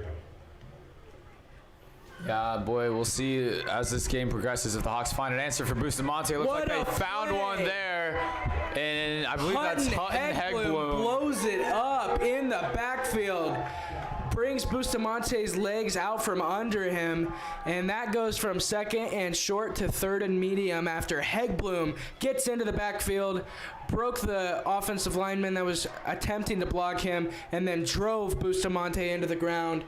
What a nice play by Hegblum. And 3rd down and 6 coming up here as McCown throwing to his near sideline. That's caught, and a nice tackle made there by Thomas Calder. Trojans only pick up a yard, and it's decision time now. It's going to be 4th and 5, and they're going to bring the punting unit onto the field. Coach Blaine Bennett just electing to play it safe here and punt it back to the Hawks offense, which, quite frankly, right now is red hot and not showing any signs of slowing down. This Hawks team is in pretty good shape, up 2, getting the ball back. Yeah, great stop there for the Hawks defense. I mean, really just setting the tone. Really needed something on defense as this punt looks like it'll wobble out of bounds right near the 40. So the Hawks will still have great field position here. And yeah, already up 2 scores.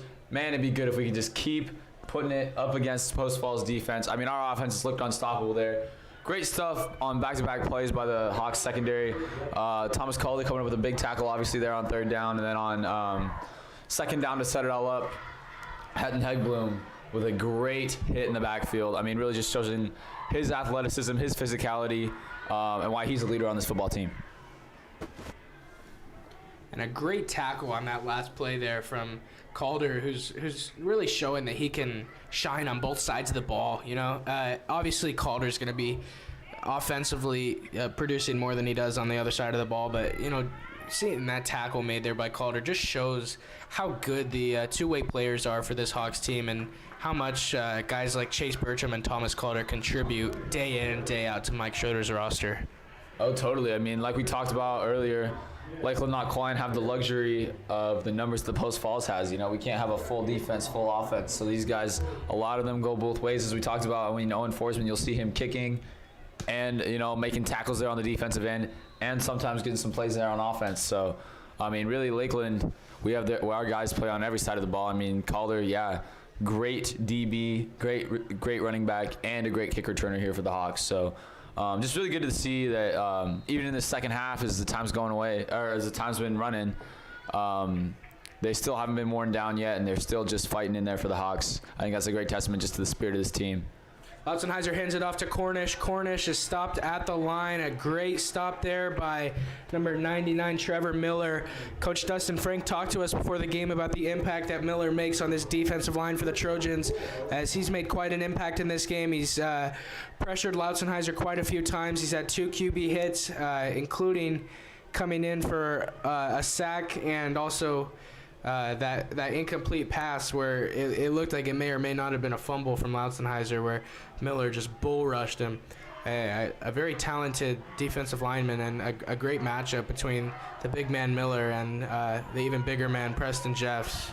As running this one up the middle is Cornish, boosting it ahead, picks up 10 yards and an easy 10 yards.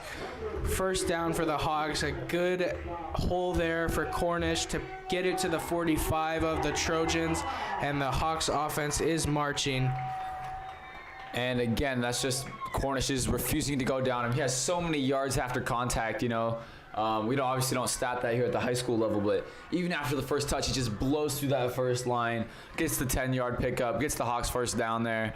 I mean, really, Post Falls has not had much of an answer for John Cornish tonight, which is really good sight to see on the Lakeland sideline after kind of got stymied last week in the second half against Coeur d'Alene. But right now, Lakeland offense is nothing if they're not red hot. And Cornish picking up about 5 there on first down, and it seems like even on the runs that don't really go much of anywhere for the Hawks offense, they're still picking up 4 yards, 5 yards, 6 yards. It's like every time they hand the ball off, it's either going to be a medium gain of 4 or 5, or they're gonna break one loose for 20 plus, and it's just, man, having 2 guys that can break it loose for a huge chunk play at any time, Cornish and Calder, is just such a value to this team. And blown up in the backfield there. What a play by Cooper Craig, former Lakeland Hawk in middle school. Craig gets into the backfield and bringing Cornish to the ground as Cornish, oh no, slow to get up here, getting stretched out by Owen Forsman before the trainers can get to him. Nah, this can't be good. Seeing the Hawks' number 1 player as far as contribution to this team and in pretty much every other way, the leader of this team, the heart and soul of this offense, John Cornish. Gotta hope he's okay, as on his own power coming off the field here. That's a good sign. Doesn't look like anything too serious, but hopefully John's okay on that one, because without him, who knows what this offense can even do. Yeah, John looks like he might just be all right, Probably took a big stinger. I mean, man, these running backs, we take for granted, they take hit after hit after hit there in the backfield. So I bet he just had one that hit him the wrong way. He looks like he'll be okay. But Hawks will be just fine with Thomas Calder as he runs right up the middle there for 7 yards, needed 6. And the Hawks will move the sticks there and keep this drive alive. Luckily John, I think he'll be all right. Looks like he's walking around right now talking to trainer Megan Cox. Not quite as serious as the injury Thomas Calder had last week. But yeah, John, just such a tough guy. Takes so many hits every game, But I think the Hawks will be all right. I think he'll be all right. Yeah, and what a nice run there from Calder, just jumping ahead and getting the first down without any hesitation, because as against a defense like this, it can be hard.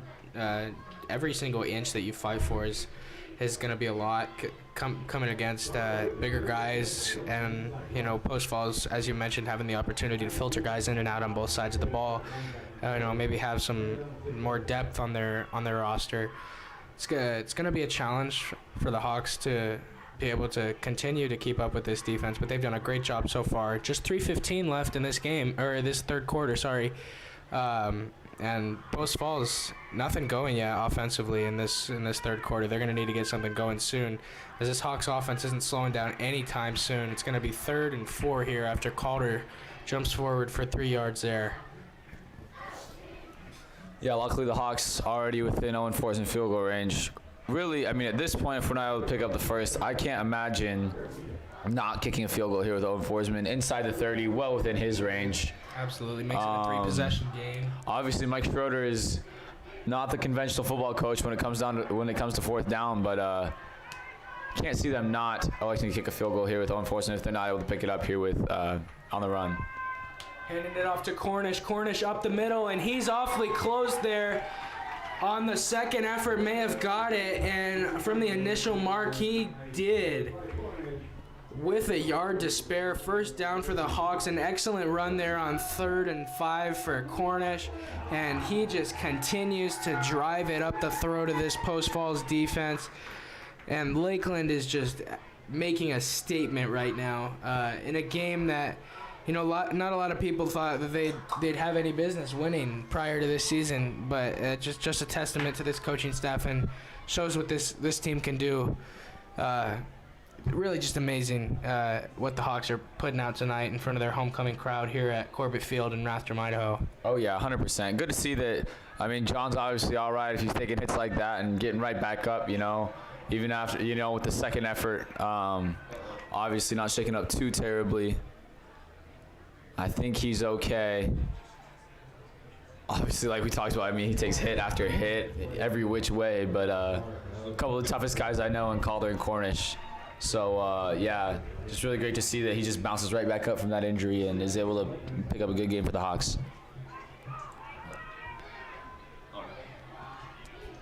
Lotzenheiser under center, Kinkler wide on the right side. Benson, sorry. The handoff to Calder. Calder brought down. One thing we hear a lot after Thomas Calder gets a handoff is that he breaks a tackle. Something that didn't happen there. What a great wrap tackle. Not very often does Thomas not break the first tackle attempt. And a very nice tackle there by the defender.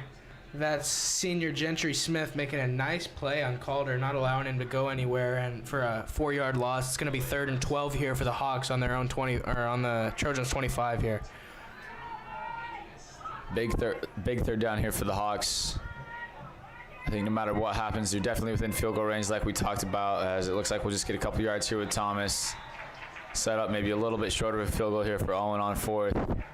You got to think that Schroeder will send in the kicking team, but like I talked about, Schroeder's proven me wrong in the past and done the unconventional thing here on 4th and 8, and it looks like the offense might stay out there. There's some hesitation, and they're letting the quarter run out. After 3 quarters here in Rathdrum, the Hawks hold a 28-14 lead. 7 points scored only in this third quarter. The pace slowing down a little bit as it did last week against Coeur d'Alene. This second half, the Hawks are coming into their own a little bit on the defensive end of things. Their offense is still moving the ball, keeping good pace, and just playing really better than they have all season.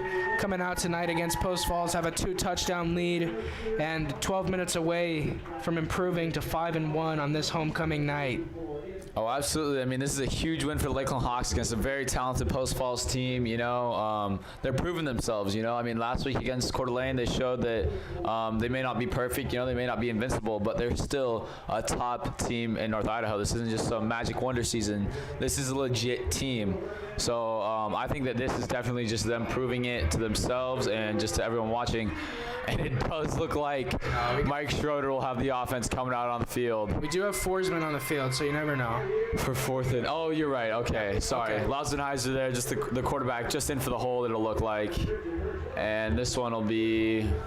It's like a 33-yarder here for Forsman. 37 yarder here for Owen Forsman. Well within his range.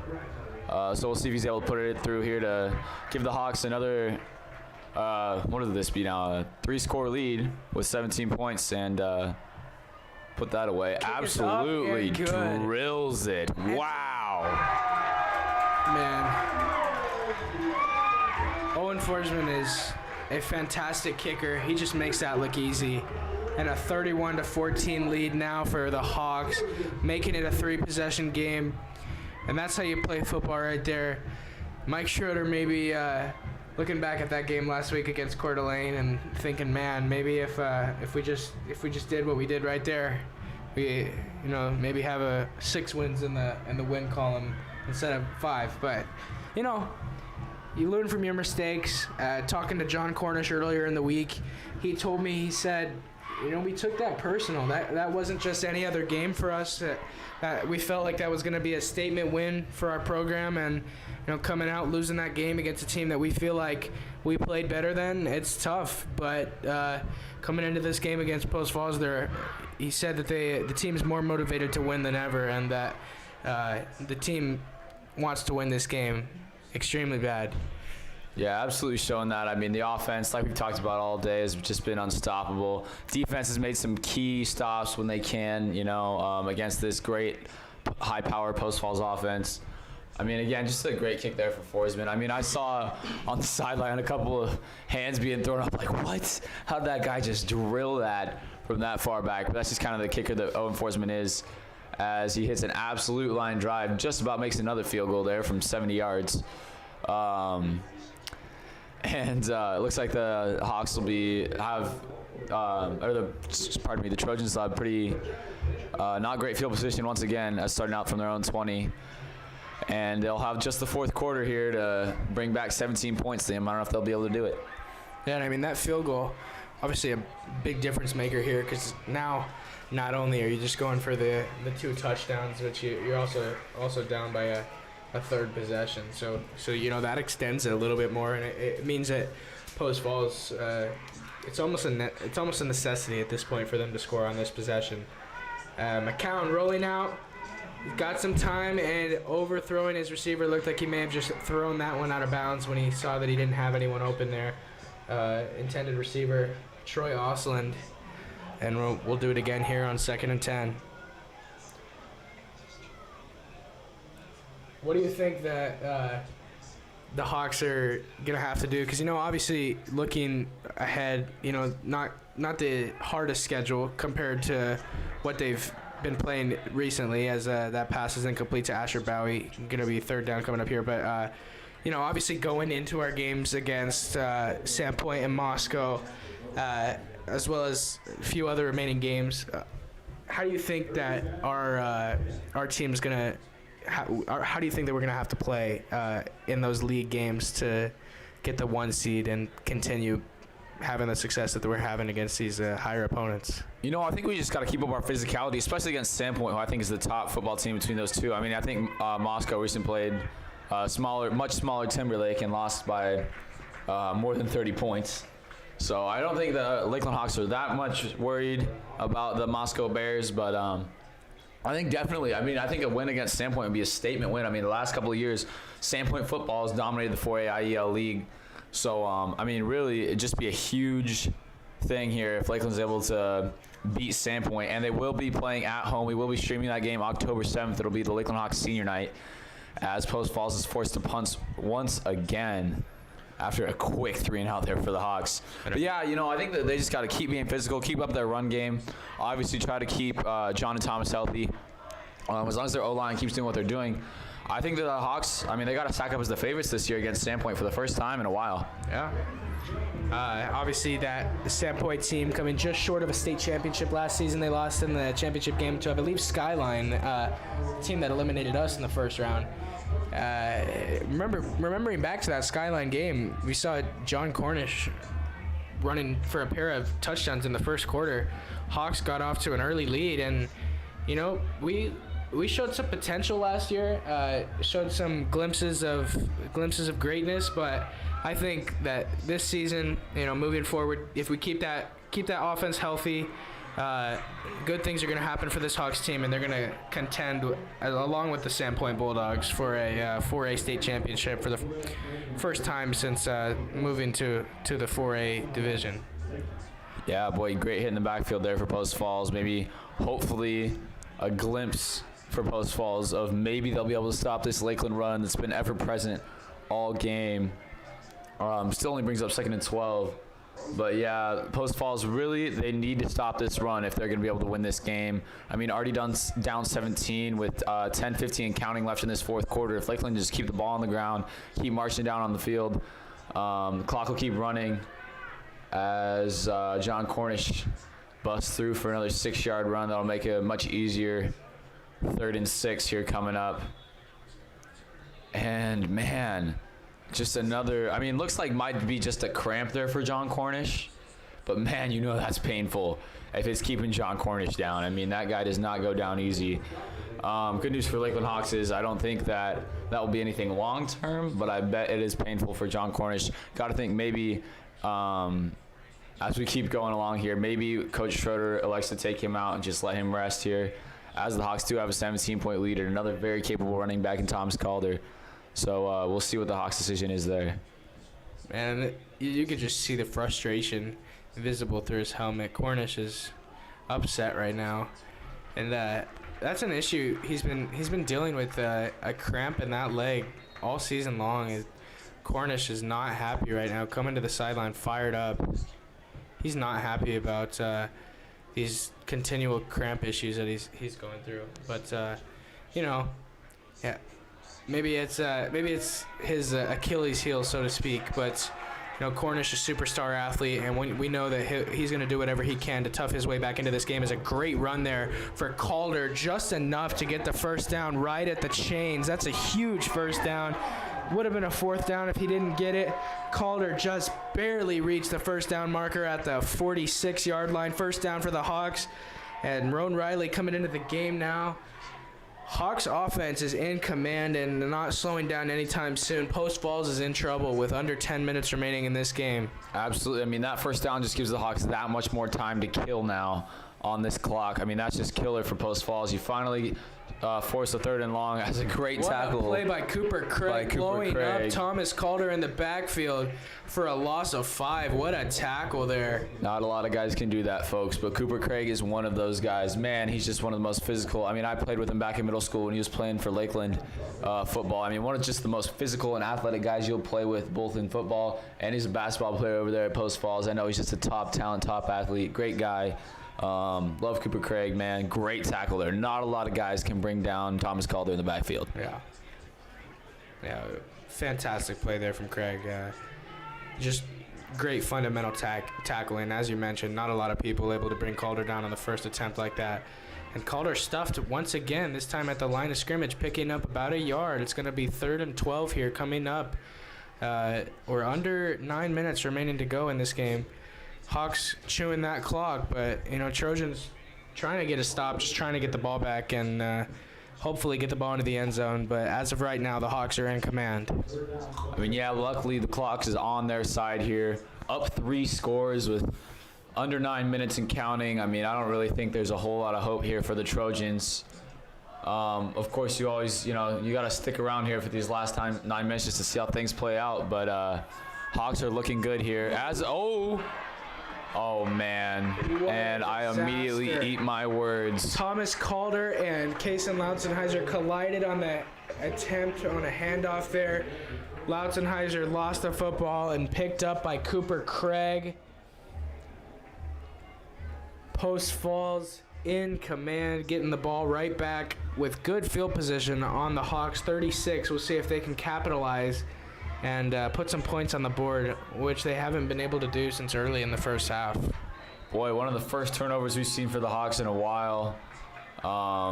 Just on that forced fumble. The Hawks, no fumbles, no interceptions last week against Coeur d'Alene, so really just not super common, because the Hawks, really clean mental game. I think the entire coaching staff makes sure that everyone knows what's going on. There's no one out of sync, but really just, a muff play there for the Hawks. Unfortunate.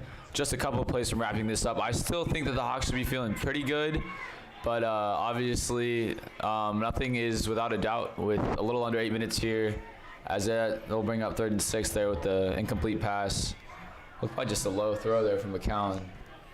Intended receiver on that one was Troy Osland. Yeah, it fell just short. Post Falls offense really struggling to get any sort of movement going.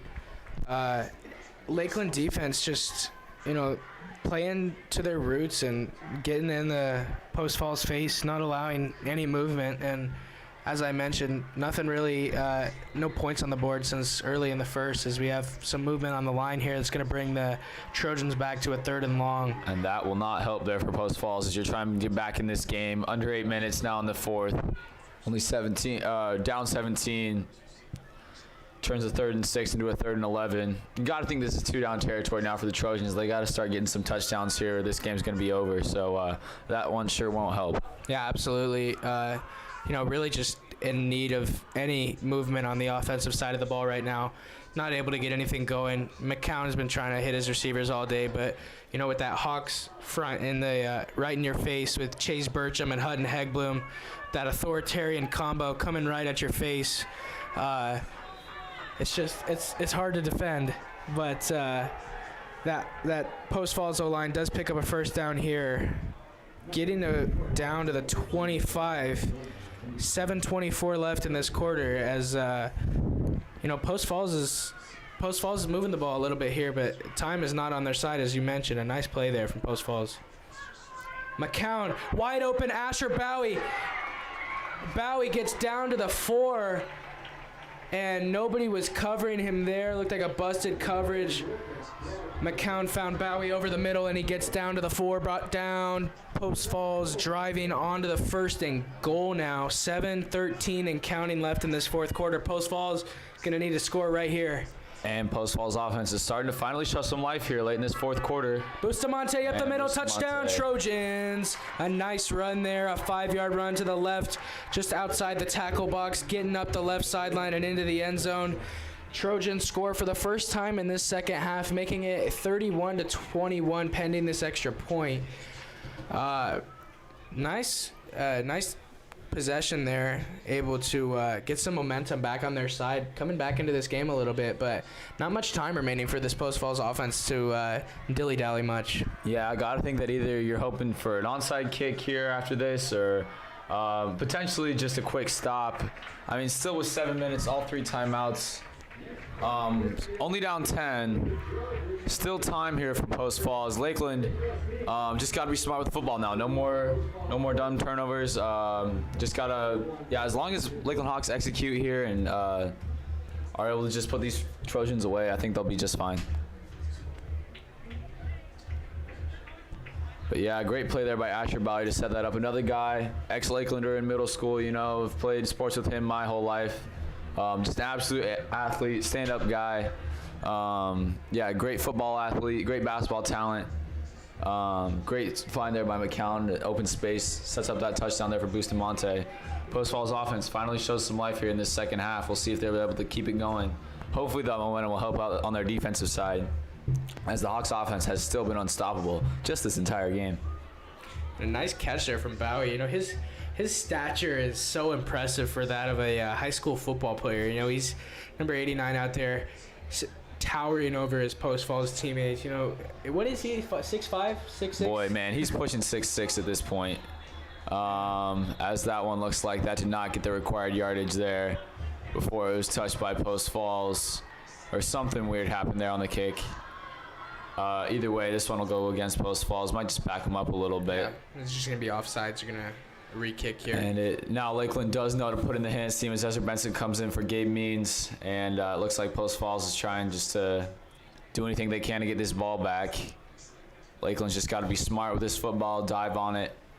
Don't get cute. Just make sure we retain possession here for this last 7 minutes. As long as Post Falls isn't able to recover this, Lakeland's got to be feeling pretty good about their chances.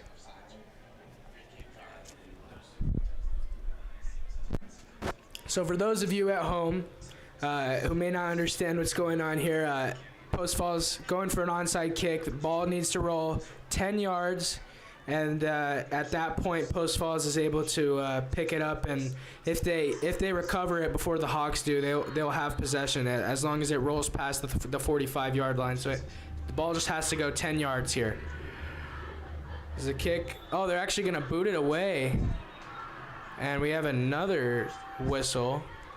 Another flag, and looks like a couple of Post Falls guys went early there on the kickoff, just crossing that 35-yard line where they were kicking from. So that'll bring them back once again. I mean, they're just jumping a little bit early. You got to wait for that kicker to kick the ball before you can cross that 35-yard line. Interested to see if they're just gonna kick this one away again, but.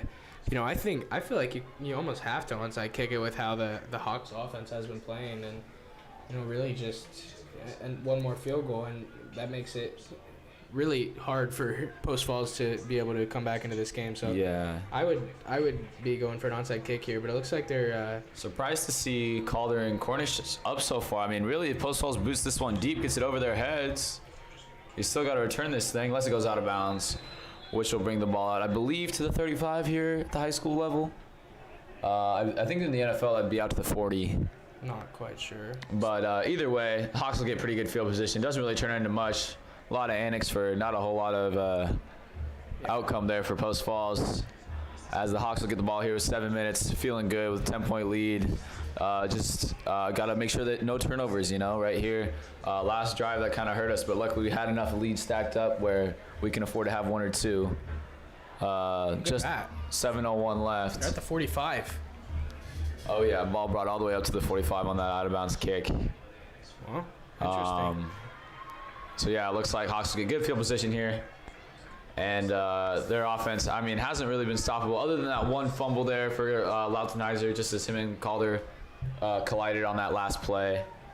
But you know that the Hawks will be cleaning it up after that. You know that they heard from their coaches about it, and I think they'll be just fine here the last 7 minutes. Don't want to speak too early, though. This is high school football under the Friday Night Lights. You never know what can happen here. Cornish takes the handoff, breaking away from his defender, and dragged down a nice tackle there from number 22, Blair Crane. A nice tackle after Cornish gained about 7 yards on the play. Going to be second and short here, and a nice first down gain for Cornish. And as I mentioned, this Hawks team is just hard to slow down.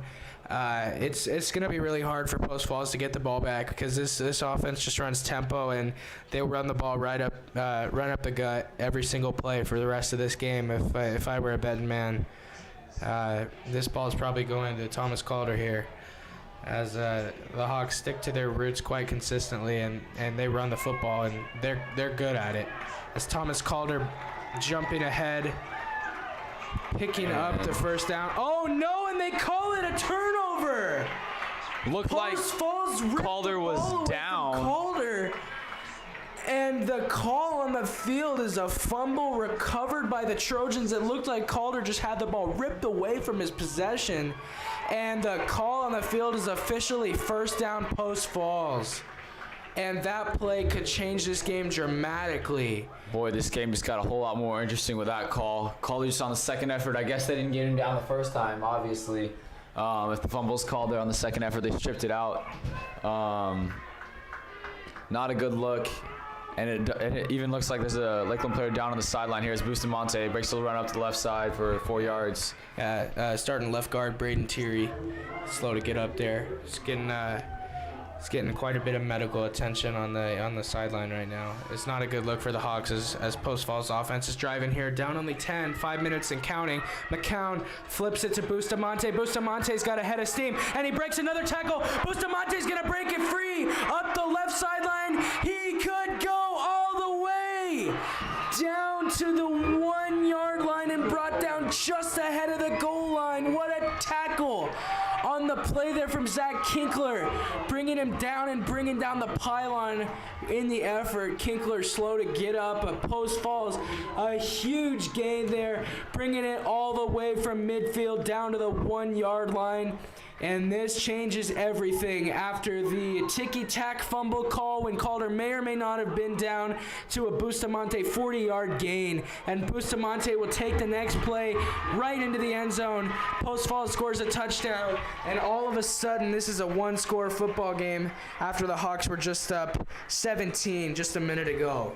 Boy, absolute nightmare beginning here for the Hawks. I mean, wow. Literally exactly what you could not do in giving up 2 straight fumbles when the Hawks have been so good with ball possession. Still gonna have a lead just because of what they built up, but now the offense does have some pressure on them.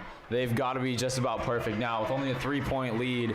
5 minutes and counting. Hawks still look like they should be able to pull this one out, but with Braden Terry down there on the sideline right now, looks like he's walking around, doing okay, getting some water, stretching out on the bench. But that gives the Trojans some life, you know, with 5:25 left.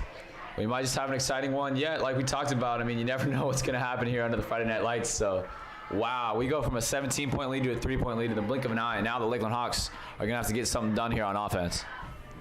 Man, Post Falls, I guess that's where we see maybe a little bit later than expected compared to last week. I guess that's where we see that 5'8" talent kick into gear late in the fourth quarter here. We see Post Falls just absolutely hammering the Hawks defense on that drive there. And, you know, the Hawks do look a little fatigued and beaten up on the sideline right now. You know, Megan Cox, lovely trainer, has her hands full, has been dealing with injured players all night. It feels like the Hawks going through it right now on the sideline, but do still hold a 3-point lead despite the momentum change. It has gotten a lot quieter in the stadium, but not much has changed besides that as Cornish takes the return, and he's got some space on the right sideline. Cornish taking it up past the 35 to the 36, out of bounds. And with 5:17 left in this game, we have quite a game, a high-scoring shootout here from Corbett Field, 31-28 Hawks. And taking over on offense, we see Thierry, Kinkler, and Cornish all coming back into the game. And they're all a bit shaken up right now. All three of them, Braden Thierry, John Cornish, as well as Zach Kinkler. You know, that just shows how desperately this Hawks offense needs to just move the ball here, and how they need every last man. As Cornish, fighting ahead, gets back to the line of scrimmage and picks up maybe a yard there. Yeah, boy, this is where, just like last week against Coeur d'Alene, you see the depth of these 5A schools starting to come into play. I mean, you look at these sidelines, it looks like Post Falls got a lot more guys over there. So you got to hope that Lakeland just sticks it out here for this next 4:50 3-point lead. Their offense is going to need to get something going here to keep running clock out, because really the Post Falls offense right now is firing on all cylinders. Lautzenheiser under center, takes the snap, hands it to Calder, and Calder fighting ahead, picks up 3. It's going to be 3rd and 7 for the Hawks on their own 40. We got 4 minutes and 20 seconds remaining in the game. Boy, this is just a really, really big 3rd down here for the Hawks. I mean, complete. This will be like complete, in my opinion. It'll indicate where this game is going. I mean, with just a little bit over 4 minutes and counting here left in the fourth quarter. 3rd and 7. Post Falls just 2 straight stops here. 3rd and out would really kill Lakeland here, as it looks like they got a jumbo load in the backfield. The handoff to Cornish as we expected, and Cornish is driven into the ground. What a play there by the linebacker. A nice play by the Trojans defense, and a huge stop by the defender, number 44, Cole Cripps. We were warned about his defensive prowess, and just what a great play there. Stopping the Hawks offense, and they're going to have to punt it away. 3:30 and counting remaining in the game. Each team still has 3 timeouts, as Benson is back on his own 30, going to punt it away here to the return man, Cooper Craig, for Post Falls.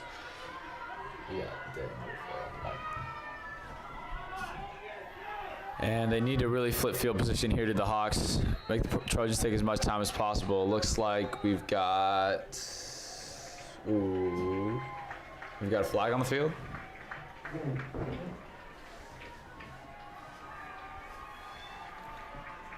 Yeah, just a false start penalty on the Hawks. Obviously, the nerves are high in this one.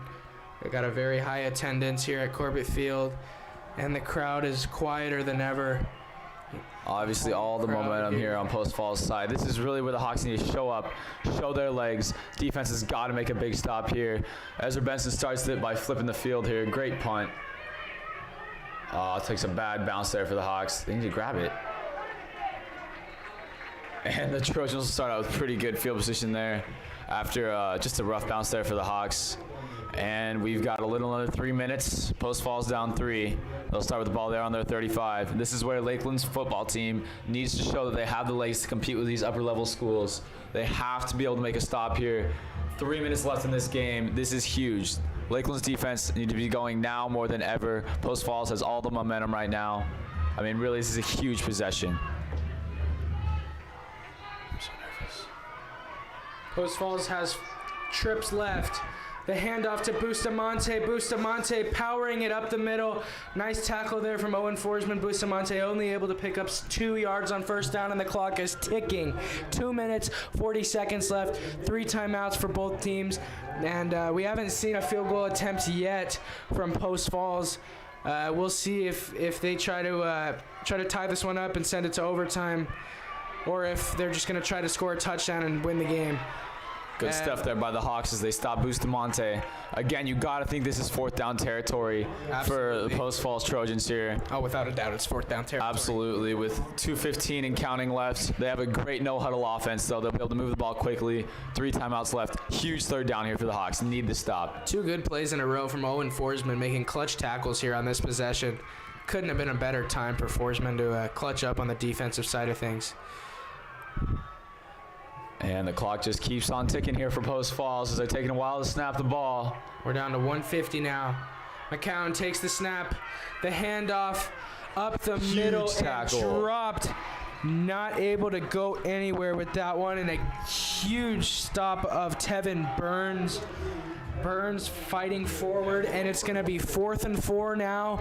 Post Falls using their first timeout with 1:34 left on the clock here in the final quarter. Ezra Benson trying to get the crowd hyped on the sideline, and Lakeland is alive. The student section is stirring, and everyone in this stadium right now wants to see what's going to happen on this 4th and 4, the biggest play of the game so far. This play is going to determine the rest of the game. Trojans, they've had some pretty good 3rd down defense so far this game, and not a lot of punting, and I think that's just a testament to their quarterback, McCown. McCown's playing out of his mind tonight, just having a really good game, and he's found all of his receivers when he's needed to. Their pace of this offense, Post Falls, is just come back a lot in this second half, and they're retaliating and playing much better than they were in the first half. We got a 3-point game here. Everyone is on their feet. 4th quarter, minute and a half left. 4th and 4. This is the play of the game right here. McCown in shotgun. He got Bustamante and Bowie in the backfield, and got 1 receiver wide on the left. That's it. The handoff to Bustamante. They go up the middle. And he will go down! Jamison Elliott in on the tackle. What a stop by the Hawks. And Hutton Hegblum getting up to cheer. Him and Elliott combined. And the authority making the stop on the play. What a play by the Hawks. The entire crowd is on their feet here on the right side. The Lakeland fans are showing their appreciation. As if, barring anything spectacular here, it looks like the Lakeland Hawks might just pull this one out. 1:28 left, 3-point lead, 2 timeouts left for Post Falls. Can't quite knee this one out. But my goodness, what a stop here for the Lakeland Hawks. And they prove that they are a team that is willing to compete with these bigger schools. I mean, already beat Lake City earlier this year. Now just got a lead here against a very, very good Post Falls team coming off a red-hot win. Wow. Great stop there by Lakeland defense, showing they're for real. and nobody took us serious before this season, and that's no longer the case. Post Falls Trojans not able to keep up with the high-powered Hawks offense in this one.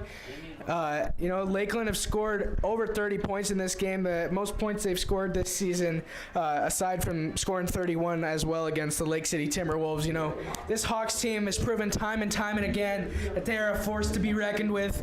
This new coaching staff came in, brought a new energy this season, and we were told that this was going to be a good football program, and they're going to play good football, and they're going to run the ball successfully, and that is exactly what they have done to a T, cookie cutter down to the last detail. Every single thing that you need to do to be a good football team, this team has done. This team has proven through and through that they are a team that needs to be taken seriously and that we can beat anyone. There's nobody in the state of Idaho that can hide from the Lakeland Hawks.